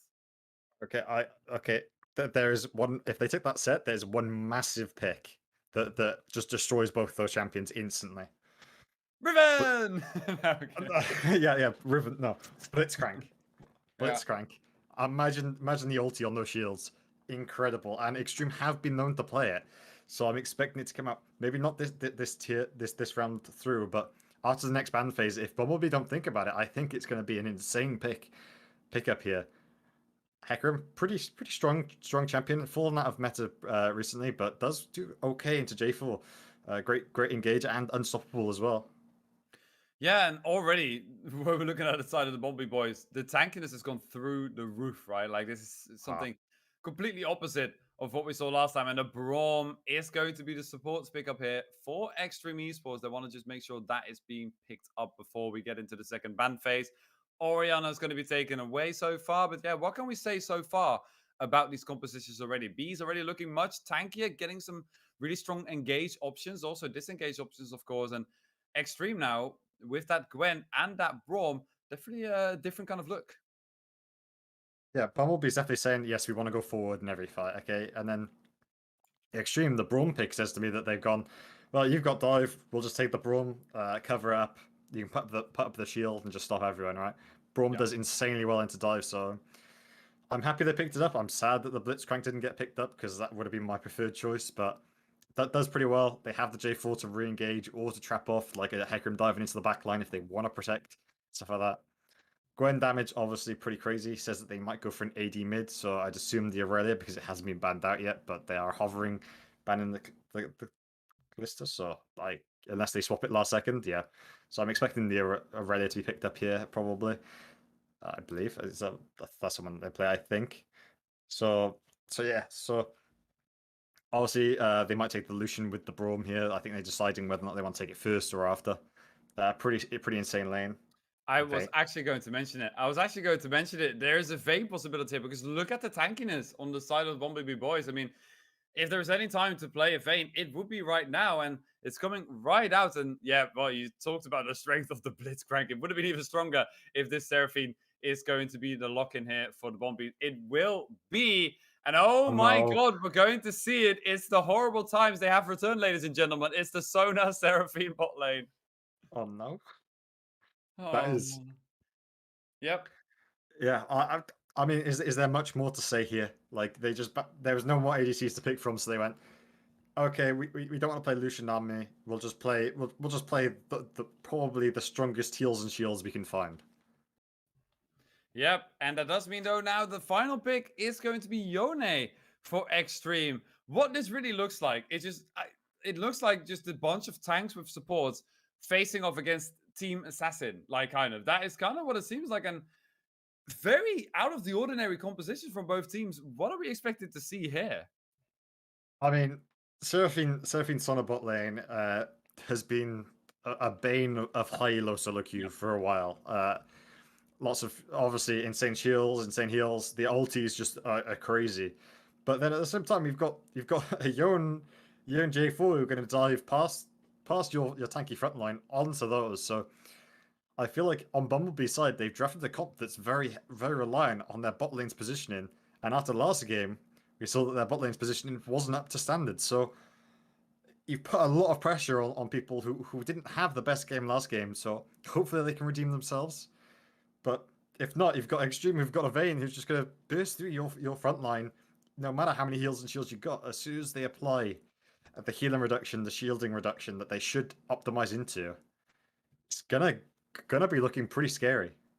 It once again looks like it's one of those compositions here for Extreme where they want to focus on this bot lane, right? Once you get this Vayne ahead, I mean, she is going to be absolutely unstoppable here for the side of Extreme Esports. But the one thing, of course, that is different from the last game is the last game you had a Sett and a Tristana. Now, they are fantastic at engaging any time in the game, right? Because set you have that Hex Flash, which basically has no cooldown in the early game. So you can just keep on engaging. They have a bit less of that now with the Braum, of course. Sure, can still engage relatively well. And you have the ult text from the Vayne, but it's not a lane to fear as the Tristana and the Set were, of course. So I wouldn't expect the side of Bombi Boys to be a little bit more safe here and Golden Excellence to not go 0-4 early in the game.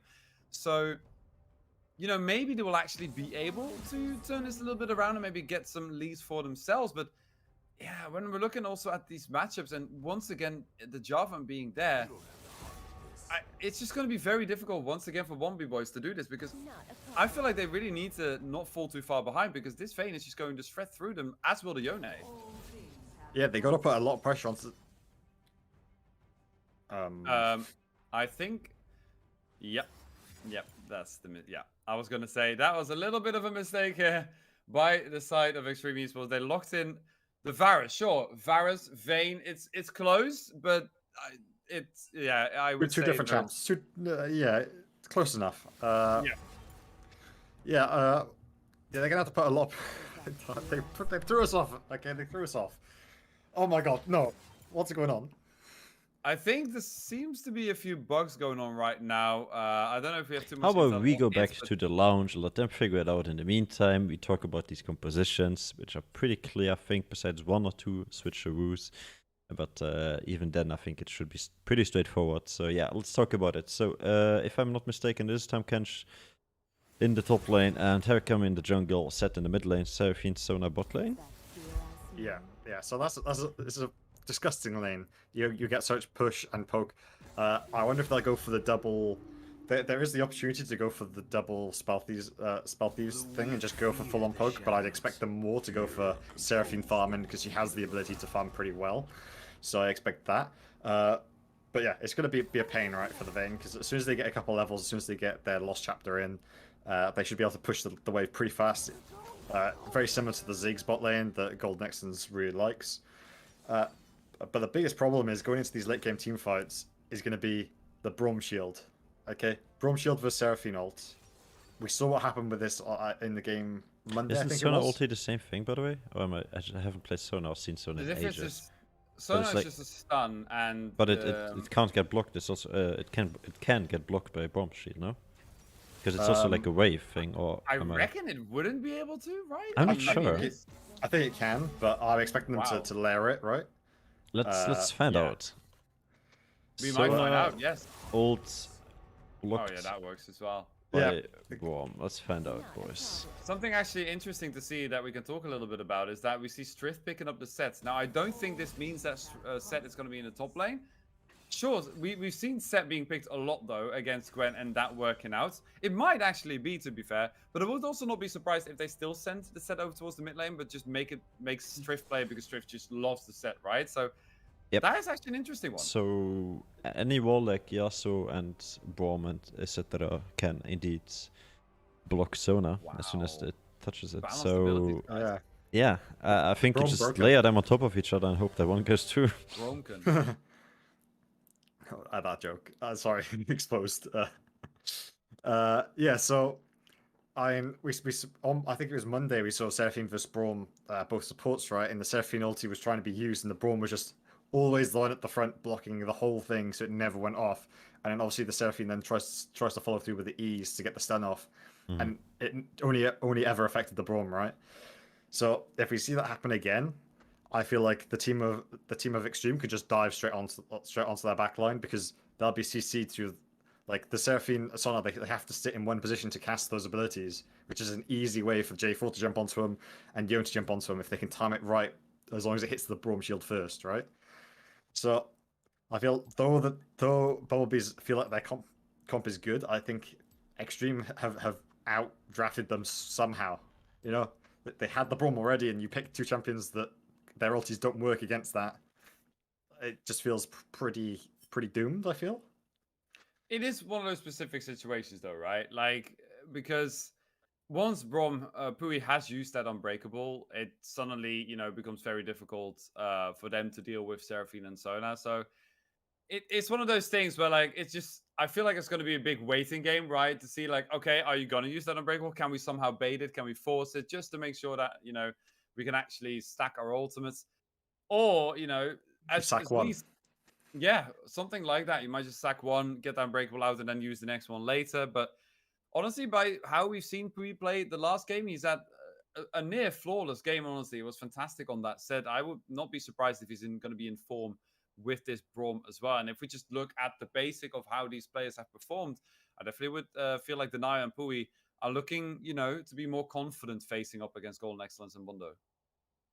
Yeah, I mean, in the game I was talking about with the Seraphine Braum, it was Pui playing it, and he did always hold the Unbreakable for the time of that Seraphine R. So he is very good at holding it, and obviously, as the team of Bumblebees, you want to try and lock him up, maybe take him out of the fight beforehand. You want to maybe set ult him away when he does the Unbreakable and stuff like that to try and stop that from happening. But I mean, Extreme's comp can deal with these tanks very well, just due to having the Vayne, and then the Yone can get onto that backline pretty well. So obviously, Gwen also has a lot of true damage in her kit. So they are looking pretty good into this comp. But obviously, then you got the Hecarim dive and all the ultis and all the rest of it. If they all go off at the same time, Bumblebee's team fight comp can shine through. Yeah, I think what it kind of looks like is that Bumblebee boys, they have to get those combos going, but they also have to win the fight early on. Because if you let fights go on longer, when you have a Yone, a Vayne, and a Gwen on the opposing team, who, the Vayne, once you get some items, is going to heal as well and do so much damage. Gwen obviously heals like crazy. I mean, we've seen, I feel like, countless of crazy Gwen plays where she just throws those scissor out and suddenly she's full health again. Like, I think everyone has seen it at this point, and that is one of those things. I feel like Bumblebee boys, which is something we haven't seen from them last game, they need to be really on point and playing as a squad, not being caught out left and right and going, 2 and 10 in the jungle, for example, because, in a game like this where you really need to be coordinated, that cannot happen. Yeah, I mean, last game they had a LeBlanc on the other team that was just diving in and getting him, right? This time they have a Yone. Some would argue LeBlanc more, that some would argue which one's more important, but anyone who's played solo queue knows that Yone, as soon as he gets a couple of kills, can just dash each way and then just E back, right? So they're pretty much the same playstyle. They both have insane damage. Just Yone has to be closer in these fights. So if he's dashing into his backline, is it going to be? Are you going to be able to ult him away and all the rest of it? It's going to come down to the finest thing. And I, in my opinion, Extreme will take this if it goes late, pretty easily. But early game, if Bumblebee plays it right, they should be all right, because I don't know if they are putting this Tahm Kench for Sion, but I can imagine that being terrible for the Yone, because Tahm Kench always wants to be in that close position where he just non-stop auto attack you and then get you. Yeah, for sure. Now we are going to get ourselves into the final game of the evening very soon. I do say that as there is going to be a pause once again. I don't expect this one to take long, just like in the first one, but it does allow us to, speculate a little bit about what we're going to be seeing in this early game. Are we going to see a possible invade? It honestly feels to me, when we look at both these teams, I don't think either of these teams are probably going to want to do such a thing, because you don't want to invade a set, but you also don't want to invade a Braum, right? That's kind of what it feels like. Yeah, definitely. And I mean, the Seraphine can also just take E first and just stun your whole team, right? So I think that their more likely bet is just they're going to 5-point. J4 will probably start on his red and then clear down to bot, or he might start blue and just do a cheese gank afterwards. But blue start not the best for J4. Hecarim probably just clear up to top side, but J4 needs to interact with his bot lane, because if, like last game, if they can get that behind, I think no matter the circumstances, those heals and shields won't be as important if they get put behind. So you need this Vayne to be in good standing to get through the tankiness that'll come through late. Zoom in on the Vayne, the important player. You talk about something, I might press that button and I'm gonna show stream exactly what you talk about, eh? No questions asked. But yeah, ladies and gentlemen, is top tier hosting right there. Exactly. Yeah. That's it. Actually, I mean, I'm not doing the greatest job lately since I'm dealing with a lot of things behind the scenes, but I've seen so many hosts just sit there and let direct camera take over, and casters just struggle to like bring a point across because direct camera showing a fucking mid lane or top lane red noodle fight. Meanwhile, there's a huge invade going on, or somebody like having great vision, putting down a ward behind enemy lines, an invade happening from one jungler on the other side, and parallel jungling. And we talk about it, and what do we see? Well, top lane red noodle fight, 1 HP left, 1 HP right.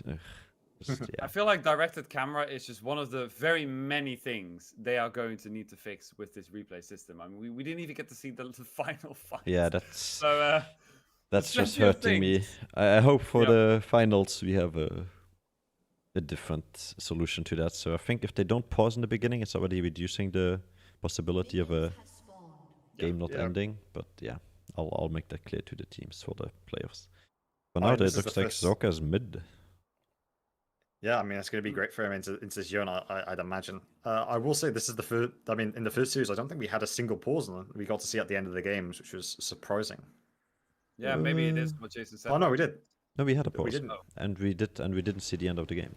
Yeah. Sorry. Yeah, so good. Well, either way, maybe we should just then hope for, fights to happen just before the game actually ends, not underneath the Nexus. Could you because I feel imagine like that's when it Nexus happened the most. race? Oh, no. Oh, wow, I never thought of this. Yeah. Oh my god. Okay, let's not talk about that. Actually makes me depressed, so we cannot talk about this. We are going to be talking about the game that is at hand right now. Bumblebee Boys are on the blue side facing off against Extreme Esports. Bumblebee Boys, honestly, got smacked, and right now in the top lane, Strith is getting smacked as well. Good trade already from How Are You? Yeah, Forcenet is pot very early, and I think he might have to take a reset after this wave because that is a lot of chunk damage. But it looks like J4 is clearing up to top side, so wants to impact this Gwen early. Yeah, that could be a potential way to go, as now the level 2 has been found here in the bot lane. Could we try to look for an engage, but it's not going to find anything. Now, this mid lane is also very interesting because I actually don't think it's that good for the Kench at all. I feel like the Kench is more there to just neutralize the Yone rather than actually, beat him. Because Yone still has the range advantage when it comes to the attacks as long as he stays behind his minions. And I feel like the only thing he really has to worry about is, well, the engage that we might see here right now. But Mosasawa is just going to try and trade this back. Could be in a tiny bit of trouble though. Zorka's doing a lot of damage, gets the stun, but I don't think Kench has enough to really take him down with a kill. But well, top lane seems to be in Extreme's favor so far, but in mid lane, Zorka also showing up. Yeah, I think that the pressure of the Tahm Kench going into this mid lane is simply the fact that if that Yone uses E badly, he has to come back to the same position. And unless he gets a dash away, the Tahm Kench can just follow after him, chase him, stun him, and then maybe even eat him and deliver him to a Hecarim that comes. So, pretty scary on both sides. I mean, not a matchup that's familiar, really.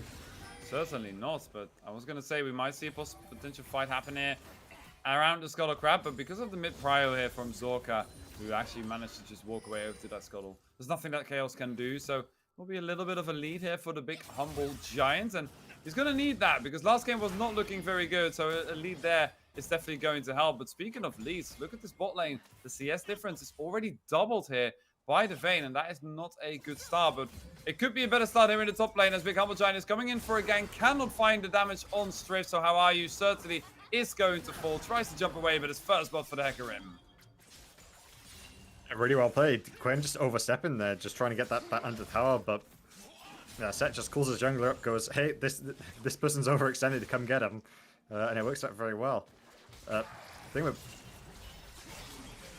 Oh yeah, mid lane fight actually happening here. Mosasawa now goes into Zorka, gets knocked up, gets taken down. There's a lot of damage coming in, but the health regen is going to keep him alive for now. They're not going to flash behind him. So Zorka gonna get away with his life for now, but I don't know if he's going to be able to stay near this turret. Big Humble Giant is coming, but is he going to be on time? Yeah, really good by the Kench to dodge out on all that damage. One thing to note about this... Oh, another Yeah, fight. Strith in a lot of trouble. Forced to flash. I mean, honestly, How Are You's been all over Strith in this top lane. In game 1 as well, and now in game 2. Sure, Strith, of course, managed to come back with the Atrix after loads of gangs, but How Are You? Great performance so far. Yeah, sure, overstepped and died, but looks to be a pain in the butt for Strith in this top lane so far. Yeah, and I mean, Strith as the Set decided to rotate, I assume decided to rotate the Tahm Kench out to put the Set into this matchup. They got the little flex on this, and they still not looking too great. Yeah, certainly not. And It's one of those things, right? When Gwen just came out, Set was the most prominent pick to be picked against her. You know, it seemed to be like the better quote-unquote counter pick. There didn't really seem to be a big counter pick to Gwen, but it seemed to just be the best pick that they could have picked. And especially considering Strift is such a vivid Set player, kind of expected things to go a little bit differently here. Well, we might go differently in this particular fight, as How Are You is taking a lot of damage here in this trade, and that is looking much better from Strift.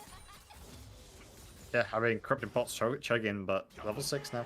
Oh, yep, there comes the ultimate. That could be the kill. 2 auto attacks, and Strift gets the solo kill. All right, we take it back. Set's good into Gwen. Well done, well done. One thing I would like to note, I've been trying to say it for a while, but there's too many fights going on. Bot lane, 2 spell thieves. I did call it out as a possibility, and they are both farming. So, yeah, they're down. It looks like they're down in gold, but they're actually just sharing it. Sona is on the same gold as Vayne here, and Seraphine's only 100 gold down. So far they got about 500 gold lead on that bot lane. It's what we call balance. That's exactly what we call it. And this is probably one of those reasons, right? This bot lane is so incredibly difficult to deal with, because both the Sona and the Seraphine are going to be incredibly strong in this matchup, and just in the rest of this game, of course. Now we might see potential engage. Burrito doesn't really want to go in. The minion wave is too big, but Chaos might be in a lot of trouble. Does have the flash ready. Flag and Dragon's going to be over. Flashed away from the ultimate from Big Humble Giant, and I don't think he can chase that on. So good escape from Chaos. Yeah, flash abuser there, definitely. Hecarim just not only having the ghost upset, but yeah. Great invade there, pulled him off of everything, and they didn't get the kill, they did get the camps.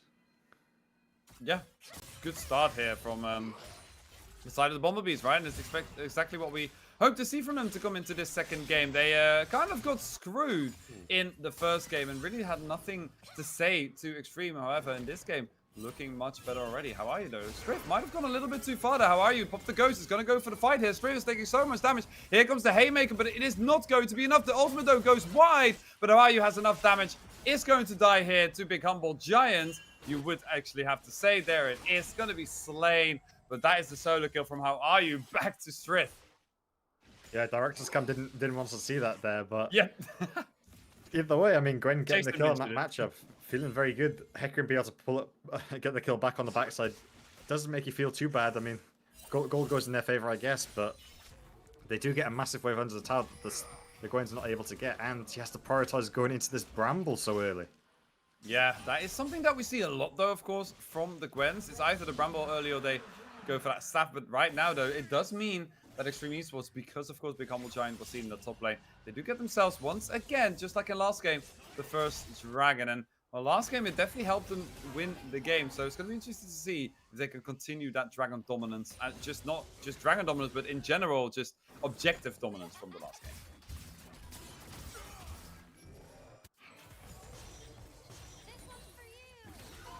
Yeah, I would take over the mic there if there was something happening there. Yeah, but... sorry. I was wondering what was gonna happen then. I thought it was I didn't think that was going to be a kill, though in the mid lane that could potentially be a kill here from Zorka, as Mozasar just gets blown up by the Kench. Oh, and now in the bot lane there could be trouble. Yeah, this time you're right. You cannot speak Pui with a great ultimate. Bon Appetit is taking so much damage. Denial is going to get himself a kill, and a Vayne being ahead is something that you have to worry for when you're the Bumblebee boys. Yeah, definitely. Great engage there. The Braum just being able to get that one stack on it, knows that he can go for the rest, but I can tell you one thing, color casting today has been very hard. The amount of fights that have been going on, every time you try to leave a gap for me, another one starts to happen, but Tahm Kench finding that kill in the mid lane, great play. I mean, that's the power of Tahm Kench, just the melee is going into him, so hard to play, but... Yeah, now in the top lane, we must have potential fight. How are you? He's taking a lot of damage. I don't think he's going to be able to survive this. That's beautifully played, though. Just a little bit of HP left. And it's a solo kill once again for How Are You? And this top lane is going back and forth. 15 HP. 15. Yep. Bramble first, baby. Yeah, literally. Well, that is ridiculously close. I mean, Set didn't maybe needs to flash to get the kill. Maybe flash to ult the Gwen out of the tower range, but very close. A lot of fighting going in the top lane. Oh, it's definitely fun to see. And well, a lot of fighting happening in the mid lane as well. Mozasar could be in trouble. Chaos is there to try and defend him, but he is just going to use that Fate Shield in order to get away. Yeah, and look at the damage this Kench is doing to him now. I know Hecarim was there as well, but he's he's a third HP, and if Kench had fast landed a stun on him, I'm sure he would have died as well. I mean, this Kench lane swap seems to have really upset Extreme. I don't know if they know a counter for it at this point. Yeah, it's difficult. Now, the thing, of course, is, at least in my opinion, I feel like Mosasawa, you know, he's kind of just waiting to get some items because we know that Yone is kind of the Yasuo kind of thing, right? Yes, they can be 0-10, 0-8. It doesn't really matter. If they just get them core items, they are going to be very difficult to deal with. Whereas Kench, you know, whether he gets kills or whether he not get kills, it's going to be tanky either way. However, now Hawaii could be in trouble. There is the Zorka XL, and the Big Humble Giant is following right up. Chaos is there, but are they going to be able to escape? Lot used actually here to try and kill Hawaii, but it looks like Hawaii is just going to be able to make it out safely. Well, and that means now in the bot lane there is a chance here. That is a good Glacial Fissure once again. But here comes the Encore combination with the Sona. It's doing a lot, but the damage is just not there. Sure, they denied the damage from denial, but they couldn't really do anything in return. Yeah, both exhausts they've been vital to surviving on both sides. But I mean, I'm surprised that the Sona didn't have more damage there as well. They're both opting into the more supportive build paths. Yeah, now Mosasawa is in a lot of trouble. You can see Zorka, he's just like, yeah, I'm just going to wait over here. Gonna kill you over there. There we go. Big Humble Giant is on a killing spree. But now in the top lane, Strift might be in a lot of trouble. I love that. The ultimate has come out, but they are still going to go for the dive. Chaos now tries to go further, but the teleport is going to stop them to get away. But Strift, well played there. Yeah, nice ulti up, but I don't know why he stepped back. He had to burn his flash just to get that Haymaker damage off. Was it worth it? I mean... And then he had to get the TP from the Kench to bail him out after stepping back forward. Great play to get the ulti out, but slight misplay after. Yeah, Well, that's a now lot of places to give it over. Yep, the mid lane now, and also, you know, it's the most important lane, of course, to get the turret down. It opens up the map completely, but we've seen only basically fighting in the first few minutes. Let's talk a little bit about, for example, the itemization that we already see coming here right now, because the first thing that we see is the finished item here by Chaos. Getting that early Gore Drinker ready, and is now looking for a potential gank. I don't think this is going to be anything, but Chaos could look for something. But the flash is up in Golden Excellence. I think they're deciding against it. Yeah, just clear out the wards. Maybe look for a dive actually, but they did spot out Hecarim in the top side, so they could go for this. Yeah, they certainly can. There is no exhaust. There is a heal on Bondo Petit, so yeah, they could go for it. Not going to do it for now, though, as the Dragon is coming up soon as well. And it looks like, you know, perhaps Chaos wants to just go for that for now. As trade in the mid lane, I don't really expect Mosasawa to do anything to Zorka XL for a very long time. Yeah, he's gonna need some armor pen, or many different things to get through that lane. But gonna see a fight. We might see a potential fight. That's a good Onslaught Shadows. It's a big engage from Big Humble Giant, but do they have the follow-up? That is the question. Bondo Petit is there. That is a beautiful Fate Seal though from Mosasawa in the backline. Is that going to be enough to take them down? No, Pui's falling very low, but it's going to be Mosasawa who falls first. Now Chaos is in the backline. Golden Excellence taking so much damage, but it is Strift who saves his team. It's a double kill. Looking for the triple. Not going to be it, but it's certainly the almost ace for the Bumblebee boys. I mean, that fight had so many forwards and backwards there. The Hecarim getting the 4-man fear off. The Braum trying to stop him with the with the Unbreakable. I'm sorry, buddy, that's not how that one works. And then all of a sudden, then you leave open the fact that Sona has Seraphine has used the Unbreakable, so they can just wait and just use it whenever they want. And then Mosasawa with the great R to catch up their backline, but no damage, lacking in that front at this time, unable to burst through them. And then Seraphine comes down and just charms them all up, ready for her to get out. And the shields and heals kept them alive in that backline for so long. And now we're seeing the itemization coming through from this bot lane. Yeah, and it just seems to that, you know, if you don't really kill this bot lane, if you don't snipe him away from the back, they are going to just heal up all the Bumblebee boys. And that is exactly what kind of happened, as now Hawaii could be in a bit of trouble. He was the only one who did not die in the fight, who in fact was not in that fight. Big Humble Giant looking for a potential dive, but not going to go for it now as Strift is just playing around here. Or this might be, yeah, I was going to say this looks like a moment of lag. And well, if Strift makes it back, he might be able to get a Haymaker in and get out alive, but that is a bit unfortunate to see. Yeah, I mean, I couldn't tell if he was just BMing or just fed up of the game. I mean, report set, I guess. But he should be able to come back just maybe get out of that tower range and to get the haymaker off. He has taken enough damage, so it should be a big enough shield. But Yeah. Gwen has ulti and Ghost. Is she gonna I take think- the? I think we're going to see a gentleman's handshake here. That is what I feel like when I look at the chat, at least so far. We see a sorry from How Are You since he didn't realize. So I think a handshake is going to happen and Strift will be able to make it out alive. But we got to mention, look at Mosasawa. He is coming up. And I don't know if he is going to have that handshake as well. Because, you know, you have to end the handshake at some point, right?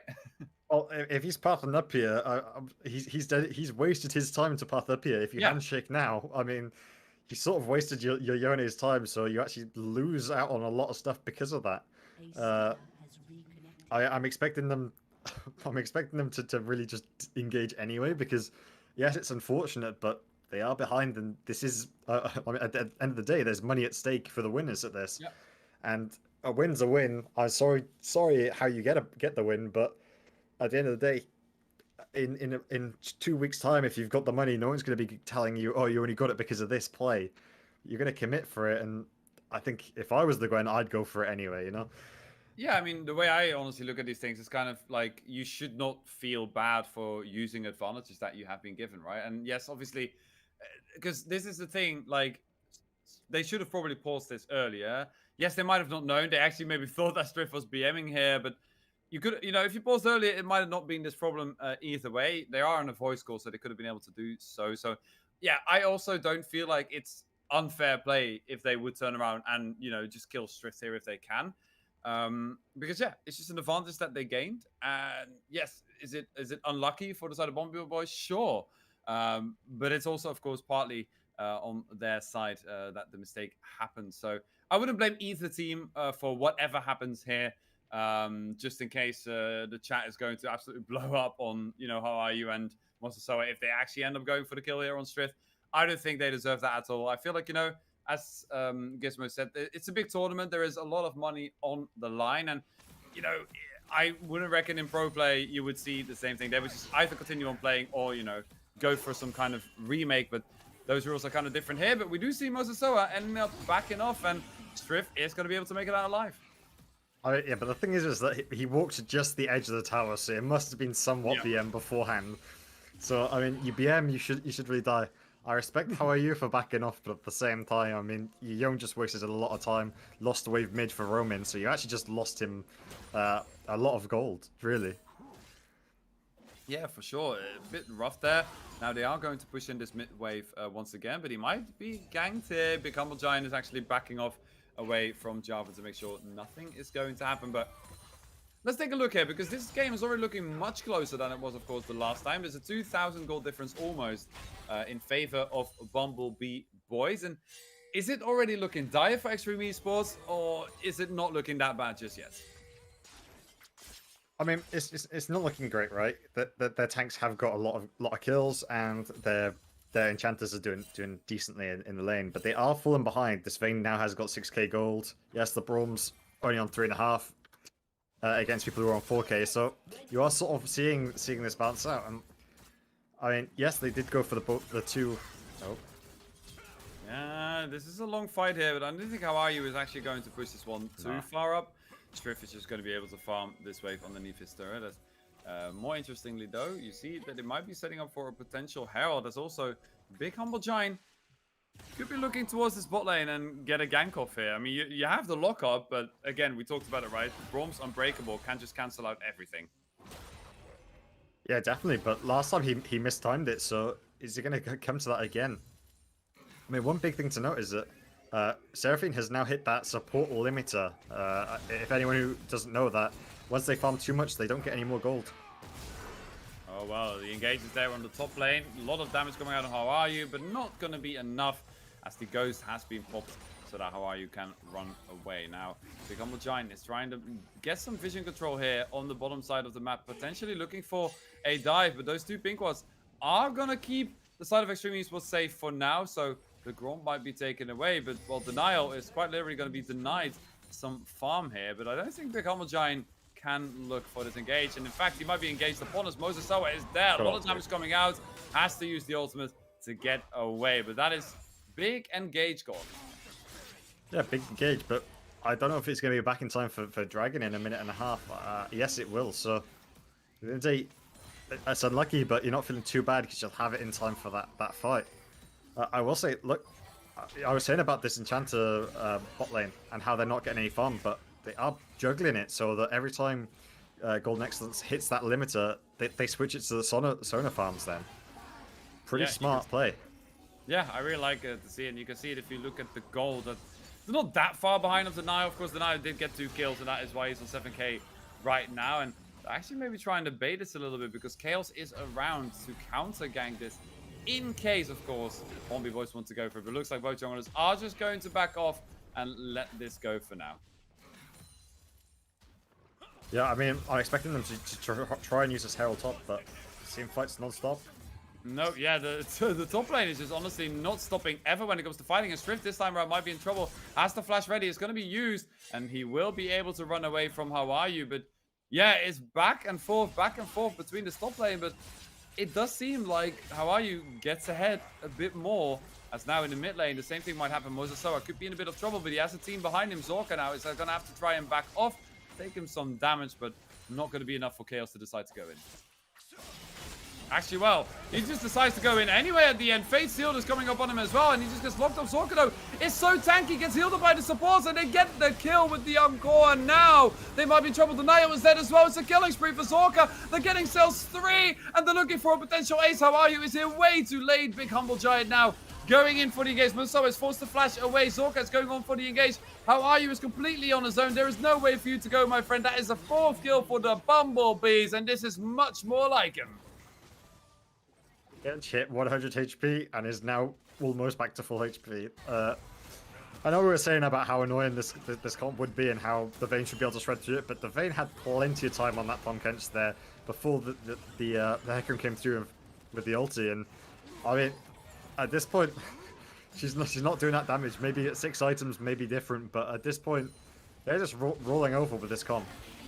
They really are. Like, we talked about it, right? Bombi Boys, if they get those fights done quickly, there is nothing really that Extreme Esports can do. And when you get that early kill on Denial and on Mosasoa, all the damage really is gone from Extreme Esports. So they need a lot more items on this Vayne in order to turn this around. But when you are already 5,000 gold behind at 20 minutes, you might not get so much time to come back anymore. Yeah, I mean, yeah, they might not be able to walk up to the towers, which is quite lucky for Extreme. Like, it's going to be quite hard for any of them to really do tower damage and maybe get into the base. But I mean, you can't walk up to contest them at these barons and stuff like that because they can just bait you with it, heal all the way through it, and then you think, oh well, they're doing barons, so they're taking damage. All of a sudden, they're still full HP, so you either have to match them or try and go for that team fight. So I'm imagining that we're going to see them setting up for this Baron and try and force them to come to him in a minute. Yeah, that might be one of those things that Bombi Boys can do. I mean, the Dragon is still 4 minutes away, so I don't think that is going to be anything. But now, How Are You? Looking to go around this top lane. Actually, wow, Gale's just forced to flash away immediately. He's going to go get himself that blue buff, though.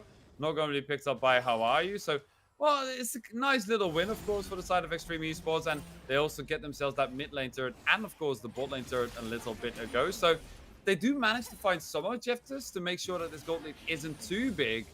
But again, right, we talked about it. I feel like they need so many more items to really win these fights because Bumblebee Boy, I mean, they couldn't even kill a Kench. Yeah, I mean, it was a lone Kench, right? And against 4 members, and then a Sona came along and just altered them. For so long, it was just him. And yeah, he is tanky, and he has that Agathena's chains now. I wonder who's going to put that on. I'm going to assume the Vayne, if not the Yone. But yeah, that's going to really help him in future. And when he all he did is just get out, get healed back up, and just instantly E back in. I think it's E anyway, but engage straight back in and knock them all back up. They have such a great team fighting comp if these enchanters are untouched at this backline. Yeah, now Mosasoa could be in some trouble here. Fighting against Striz. It's actually going to go back in and doing so much damage. It's a shutdown for the Yone, and that's exactly what Extreme are looking for. Yeah, definitely. This Yone needs to get these items so that his ult, if he catches those backline members, they can actually one-shot them. They're the only squishy members they can go for. So him picking up these kills, if he can fight this set in a 1v1, he's feeling pretty good about that. Yeah, certainly. Look at that. How are you? Tried to go for a flank, but there is a wall there. Zorka lets him know that there is nowhere for him to go. So, yeah, it seems to be a little bit of back and forth, a bit of Nayram going on right here as both these teams are kind of grouping around that mid lane, knowing that the Baron, of course, is the most important objective that is up right now. The Scuttle Crab could actually be important which team is going to get it. Looks like it's going to go to Big Humble Giant, but he looks to get Chaos rather and just gets locked up. That's going to be a crescendo, and this surely could be the start of a Baron. Yeah, no one can recontest them here. If they walk up pledging a shield and heal, Set is coming, but Yoran is bot side. He has TP to join this, but are they just going to shield their way through this? Yeah, here it comes. The teleport is coming in. Face Shield is not ready, though, and looks like Gen's just going to go for that knock-up. Pui might be in trouble. How are you, though? In the backline, doing a lot of damage on the supports, but can they get the kills? That's the big question. Denial is there. Has popped the final out, doing so much damage to shut down on the support. This could be what they are looking for. It's another shutdown on the Kench. Strith is on his own, doing so much damage with the Haymaker, but it is not enough. Extreme Esports turn the tides and are now looking for the Baron. Why are you doing so much on that backline, just shredding through the Seraphine? And then the Yone just chasing after the Sona. The Sona had to burn the flash, but she had no ulti. She used it early on the pick on the J4, and this has really just turned this game back around on Extreme. Can Bumblebees recover mentally after this? That is the big question. The Baron goes over to Extreme Esports. Every single member's got one. Most of Soa might be in trouble, but I think he actually fancies this fight against Big Humble Giant. He is just going to absolutely blow him up. That's going to be one kill. The killing spree is there. How are you now?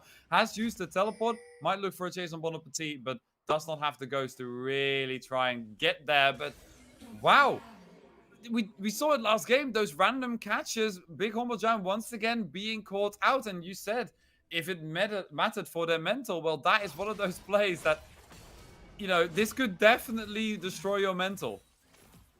Yeah, I mean, this Yone has just become even stronger now, right? And he got a great ult in the last fight, able to shred through a lot, and all of a sudden now he's even more strong. So, I mean, he's close. I believe he's building to IE next, so his damage is only going to increase furthermore. And into the backline, your backline members aren't going to be that tanky. I think the most HP they'll end up having is about 2k. Sona's only on about 1.3, so just one Yone ult in the queue could probably burst through them at this point if they can't get those shields off in time. Yeah, and sure, they have an exhaust that might help them survive a little bit longer, but we talked about this, right? We literally said it as we looked at the picks that it's the backline. If they can get on the backline, Bumblebee Boys really don't have any way to fight anymore, and that's exactly what we saw. Golden Excellence died, and after that they lost their main support, and when you just don't have that healing anymore, you also don't have the damage. That means that Extreme Esports just run you over, and now they are looking to push as 5 right now in this mid lane. I do think they are potentially going to be looking for a split push later on, as we do see how are you back in, of course, but since the teleports are not up, it's a little bit more difficult to, you know, safely go for something like this. But yeah, it'll be interesting to see how they're going to use this Baron, because so far, Bumblebee Boys, honestly, yeah, defending it quite well, and this could be a potential engage. Mosasawa in a little bit of trouble, but actually they're just going to let him go out because the vision control is not there for Bumblebee Boys. Yeah, I mean, one good thing about these comps is that neither of them can walk up to the tower very easily. I mean, you got Vayne short range, and then you got 2 tanks. You got too many tanks in the other team to walk up, but see an engage. Here is the engage on Zorka, but of course, I don't think a Cataclysm is really going to work on a Kench if you can't not lock him up after that. So that is the Cataclysm gone. This could be a potential opportunity here for the Bumblebee Boys. Sure, it's not the most important ultimate, but it's an ultimate nonetheless. Yeah, I mean, you need to interrupt those channels. You have so many tools on your team. Even if Vayne just condemned him into the wall of the Cataclysm, that would have been enough to even maybe kill him before the fight begins. Yeah, it definitely could have been, but Denial, unfortunately, was not nearby. That's one of those things, right, when you have the Jarvan on your team. He has such a high range engage, but the downside of it is that you also need a team that is able to follow up on those, and that is, you know, not really what the Vayne specialized have. But Pui now going in with the Glacial Fissure is doing a lot of damage, but there comes the charm. Here is Mosasawa in the backline. Can he find the support? That's the big question. Yes, he can. It is together with the Nile that they kill the first support, but now Chaos might be in trouble. Taking a lot of damage. That's going to be another kill over to the side of the Bumblebee Boys, and now Zorka is looking to engage. Big Humble Giant is there on the back, and the Nile has nowhere to go. This might have been a little bit overzealous from Extreme Esports because it's a 1 for 3. Yeah, I mean, Pui finding a great engage there for what looked like a great engage, able to stop the Seraphine R coming through with the charm, but Chaos misplaying, trying to get out, flashing into a wall, missing the EQ as well. A shame. And then the Vayne just stuck alone, uses the Condemn on the Pom Kench, but then the Hecarim just finds the flank and gets them. Yeah, now though, maybe How Are You are going to try and turn around with Big Humble Giant. He's taking so much damage, has to try and run away, uses the Ghost. Might be able to have enough speed, but now Zorka could be the next one in trouble. Mosasawa is here. Of course, the Yone can find the fight relatively quickly from afar. He's doing a lot of damage here, but there might be How Are You is in trouble. No, her Big Humble Giant is going to fall. Can Bolivity get the final hit? Yes, he can with the flash, but it might cost him his life as Mosasawa is there doing so much damage. The Devour is going to keep him safe for now, but Boo is here as well. Glacial Fissure once again hits every single member except Zorka, but that might just be enough because Chaos is here as well to turn the tide around. The Cataclysm is big, and the damage is even bigger. Golden Excellence tries to run away, but the shutdown is there from the Haymaker. He now puts out the enemy, but he's not going to be able to find anything. Here is the Encore. It's going to charm him. Bowie in a lot of trouble. The Nile, though, gets the kill on Strith. And in a very elongated fight, it actually ends up being a 3-4-3. I mean, it was non-stop fight. I mean, just after the last fight, this one happened like there was no break. I mean, it was straight one after the other. They respawned and just instantly ran back straight to the fight. At least on the side of Extreme, they have their TPs back, so they can at least catch some of this waves. But lots of important summoners burnt here, ready for the next Drake. And honestly, I couldn't tell you who played that better or what, because there was so much going on in those fights that it was so hard to keep a track of. I mean, everything going this way, that way. I sort of flashing in to try to finish off. I believe it was the Gwen, because the Yone has to go back to the same position, and then getting caught up by the Yone, and then all of a sudden EQ by Draven onto the backline is insane, honestly.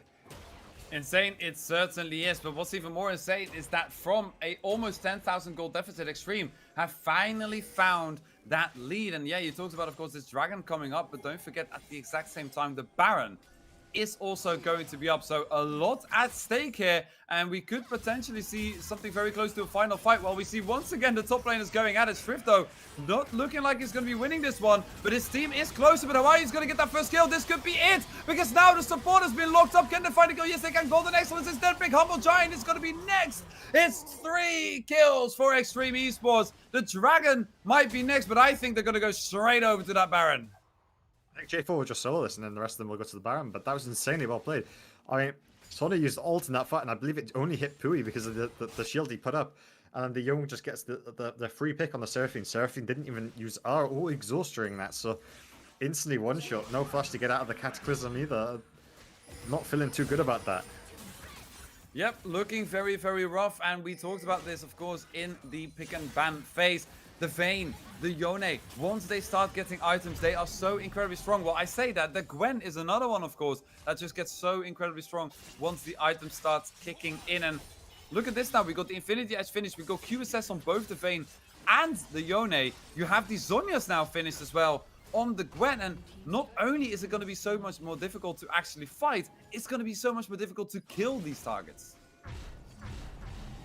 Yeah, I mean, the Vayne just doing insane damage, but really, I mean, the one to notice is the Yone. I mean, these ultis have always hit one of these backline members, and that is what we talked about in draft, needing to happen to win this. But without that, I mean, How Are You just in the side lane, just beating this Yone, this set all the time? I know set is in hell right now, but I mean, either way, just getting destroyed. Yeah, and I honestly just want to give massive props here right now to Extreme. Of course, J7, he already said it. He already felt like, you know, Extreme, they had a really good series last time. They are looking very strong right now. And, well, that is certainly what we are seeing, because Bumblebee Boys are on the verge of being 2-0'd. It's their second loss in the entire autumn. But now, Mosasawa is actually going to engage right on Zorka. I don't know if that's the target that you were looking for. And you can see the Bumblebee Boys might see a possible opportunity here. How Are You is taking so much damage on this Gwen, trying to turn things around, but here comes the engage from Big Humble Giant, but they don't have the damage to turn him around. Now he gets locked up in the Cataclysm, and that might be the kill, but the Encore is pretty big. Is it going to be big enough, though? There is no damage on the side of Extreme Esports if those two supports are up, and you can just see they cannot find a kill. Neither side of these teams are able to find anything. Mosasawa needs to use that Fate Shield on the backline, because otherwise they can't find anything, but for now, it's a bit of a stalemate. But Pui might be caught out, but actually the Unbreakable is going to keep him alive for a long time. Going to use that flash to get away, but Zorka now has gone right in there, gets knocked up, and gets blown up. That is the turnaround that they could be looking for. How are you now going for the engagement? Instead is going into the backline, gets a really nice one, but can't find the Haymaker. Pick up a giant will find the kill on the support, but it's just the support, because now your jungler is down as well. Bondo, Petita, Golden Excellence, without ultimate, are in a lot of trouble. There is still, of course, the crescendo. Can he find it though? Has to use it now, but cannot do it because of the Gwen W. Stione goes in with the Fate Seal. The flash is going to get them away. Are they going to go for the Endo is the question. The minion wave is there. The damage is there. Chaos is going to go in, just sacrificing himself to make sure his team is going to get the kills. And that's exactly what is happening. Denial tries to get on the team, but cannot finish things off. But he might not be able to finish the Sona, but he will be able to finish the game. Extreme Esports with a very strong performance. They dismantle the first seed of the autumn spring, and they get themselves a 2-0 over the Bumblebee boys. I mean, crazy. Honestly, crazy. I mean, Damn. I What Yeah, a game. there's nothing more to say about it, honestly. I feel That like was- those reactions was exactly what kind of represents this series, because against all expectations, maybe except for Jason's expectations, Extreme, they didn't just win. They didn't just beat Bumblebee like boys. They destroyed them straight up. yeah, I mean, first game was more favor towards them, but even in this game, as soon as their cheese, well, I say cheese, I mean their combo of this Seraphine Sona started mispositioning and got caught out, it was pretty easy for Extreme to come in and just clear out the rest of them and just turn it into their favor. Yes, late game there was a few times where they just like Bumblebee was like a couple of milliseconds off of being able to get the massive shields off, the Haybreaker and the Tom Kent shields, but either way you look at it, I mean, Extreme just dominated them really. Yeah, honestly, what a performance from all these players. And make sure that you guys in the chat vote for who you think is the MVP of this game, of course. And well, as you guys do that, we're going to be talking about the MVP of the entire series, because this is a rough one. Because I feel like all these players have had such a good performance. But yeah, in total, MVP series is going to be very difficult to say, isn't it, Gizmo? Who would it be to you? Well, I would love to give it to the support. All right, he was playing really well, but in this game, I felt like the brawn was slightly off. He had some great engages, but the Unbreakables, especially the early ones, were very bad. The late game, he missed a couple more, especially in that bot lane. A couple of minutes ago, he mispositioned it slightly, so he got caught by the edge of it, and it went through and hit his team. Slightly misplayed, but honestly, I think Mr. Soa was the MVP of the whole series, because yeah, the strong LeBlanc gameplay, one shot in the ADC and all the rest of it. But this game, being able to find that backline every time with those ultis. There was the one mistake by the inhib tower where he E'd instead of just like he E'd backwards to ult, but if he E'd forwards, he would have actually caught the Seraphine in that bush. But otherwise, I think it was pretty clear that he played insane. Yeah, I honestly fully agree with you. This is the funny part. I don't think Mosasoa might have been the MVP of either of those games. Maybe, possibly. Maybe out of this game as well, but maybe not the last game, but definitely when we talking about consistency, Mosasoa has had two really, really strong games. You know, despite some early game flaws in this match where he got solo killed, of course, by Zorka and kind of was in a lot of trouble. Those Fate Seals were on point every single team fight. You talked about it before, of course, how he needed to hit the backline with those ultimates, and it's exactly what he did. And yeah, it kind of just carried his team in order to win this game. Yeah, I mean, but yeah, again, you know, you got to talk about how are you. The first game, he took a load of pressure in that top lane. Second game, he came in and Zed couldn't, like, he did so well in the early lane phase, have to draw the Hecarim up there. And yes, he got ganked and he went down quite a lot. But even then, he still was one shot on the set whenever the set disrespected him. There's a 3-level gap on that lane alone, and pretty massive difference there. I mean, you got Chaos, who was performing pretty well. And yes, Mr. Soa had a bad lane phase this game, and I'm not saying that's like that's fine, but you know, into Tahm Kench, who knows that matchup, right? Who really knows the young Tahm Kench matchup off the top of the head, because it's not a common pick in the mid lane, and yet when he transitioned it into mid and late, he was the one that brought back that team into contention with the team fights. Yeah, we got two important things still to touch on. That is the end of today's stream. Sorry, the other way around. The standings of today, and then followed by the end of today's stream. My bad. So let's get right into the standings, because after today's games, we have a bit of a shaking up in the top 5, which is always interesting. So let's get right at it. So as you can see right now, we have the Bumblebee Boys who have been playing today, and Extreme Esports here on slot 2 and 4. Points 13 and 15. So today not a single point for the Bumblebee Boys, meaning that Among Us, actually, who won their game today 2-0, because they were tied with Bumblebee Boys before, are pulling ahead of the group. So those are, for now, your one-on-one semi-finalists, if nothing changes. We will actually check by real quick if we go to M2M versus Bumblebee. Okay, so yeah, that's why they are ahead. They won versus the M2M. That's why they are still ahead in a head-to-head. If they tie in points like they are right now. However, Extreme Esports still has a series like most of these people here. And yeah, also down below here when it comes to the more equalized points, like when you look at Definitely Not Washed Up at 12, 11 for Inferral Esports, 11 for Tiger Stance, 10 for Lotus Crystals, and even Eclipse Fusion, who lost today, might still have a chance if none of these 3 teams above them get any points, and they get 2 more points on the next matches. So let's look at the last games before the playoffs. We have Method to Madness versus Rocket Core Gemini, Inferral Esports versus Lotus Crystal, Definitely Not Washed Up versus Eclipse Fusion, so very important for Eclipse Fusion to win this one, and Among Us versus the Bumblebee Boys, which could once again shake up the top 2. But other than that, this confirms that Among Us and Bumblebee Boys will 100% make it to playoffs, Method to Madness as well, and anything else, and Extreme Esports, and anything else is yet to be decided. And Extreme, that's yeah. Sorry, go for it. Extreme doesn't have another game to play, so they can technically. I don't know what their head-to-head is like against Infernal, but Infernal. Okay, so if Definitely Not Washed Up plays against Eclipse, they get 2 points, they go to 15, they go above. If Inferral wins against Lotus, they get also 2 points, which brings us to And 13, drawn, right? and then that would still leave them in this in the playoffs. It just means that they lose. They go from 5th to 6th spot at that point. I feel like that just says how important this game was right here for Extreme. The They fact played that won 1-1, this, so like- that would be a tie that we have to Yeah, resolve right. somehow else. Oh boy, please don't. Just somebody with these guys.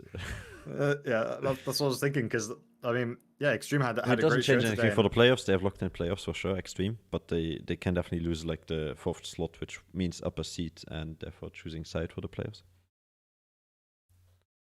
So like Yeah, if you higher seed, you yeah. choose which side you start on, basically. Then it's All right. winner's choice, I think, or loser's choice. I don't remember. We'll have to check the rules there. Switch that up so often I forget.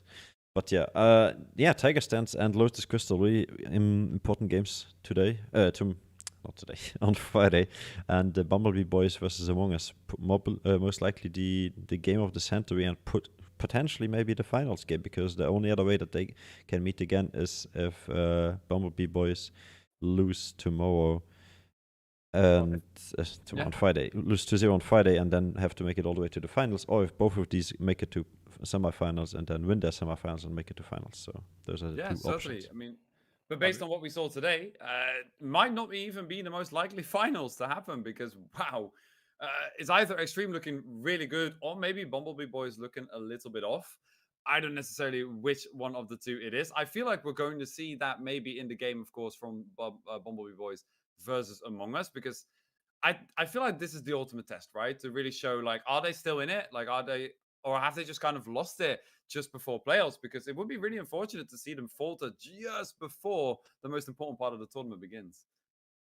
Yeah, and I mean, Method to Madness are playing Rocket Core Gemini, right, on Friday. So if they win both those games, Bumblebee won't be top 2, more or less, because I got favor Among Us in that matchup. So if they don't win those games, one of those teams is making playoffs, and I think Method to Madness today has secured the top 2 in my opinion. Well, as long as they win against Gemini, but I mean, Bumblebees, if they'd won this, they would have been pretty secure, right?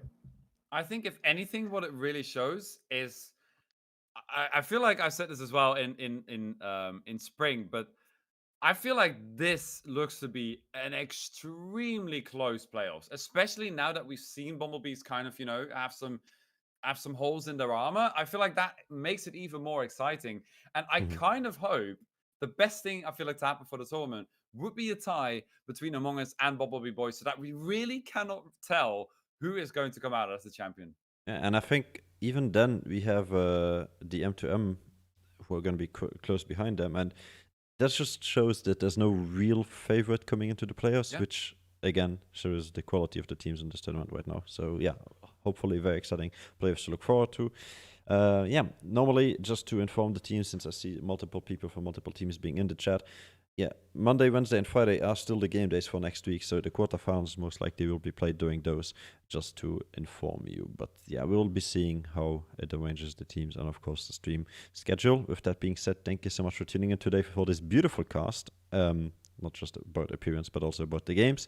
And on the other side, we also had some great League of Legends from some, not so much predicted players.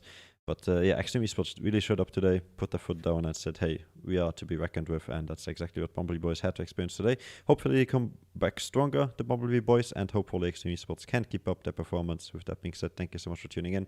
Enjoy the rest of your night. Gizmo, Toki, thank you so much to you as well. And thank you. See you guys.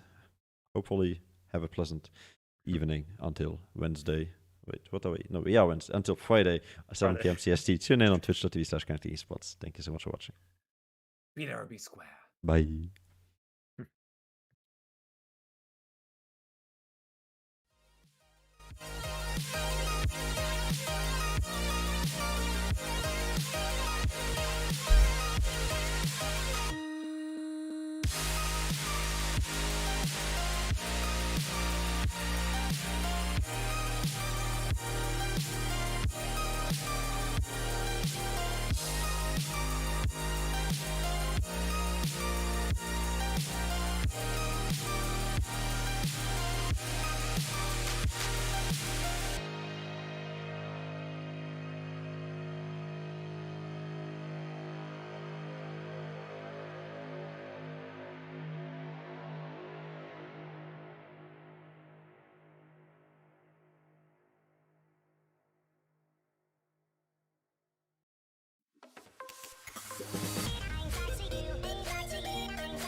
Cracky.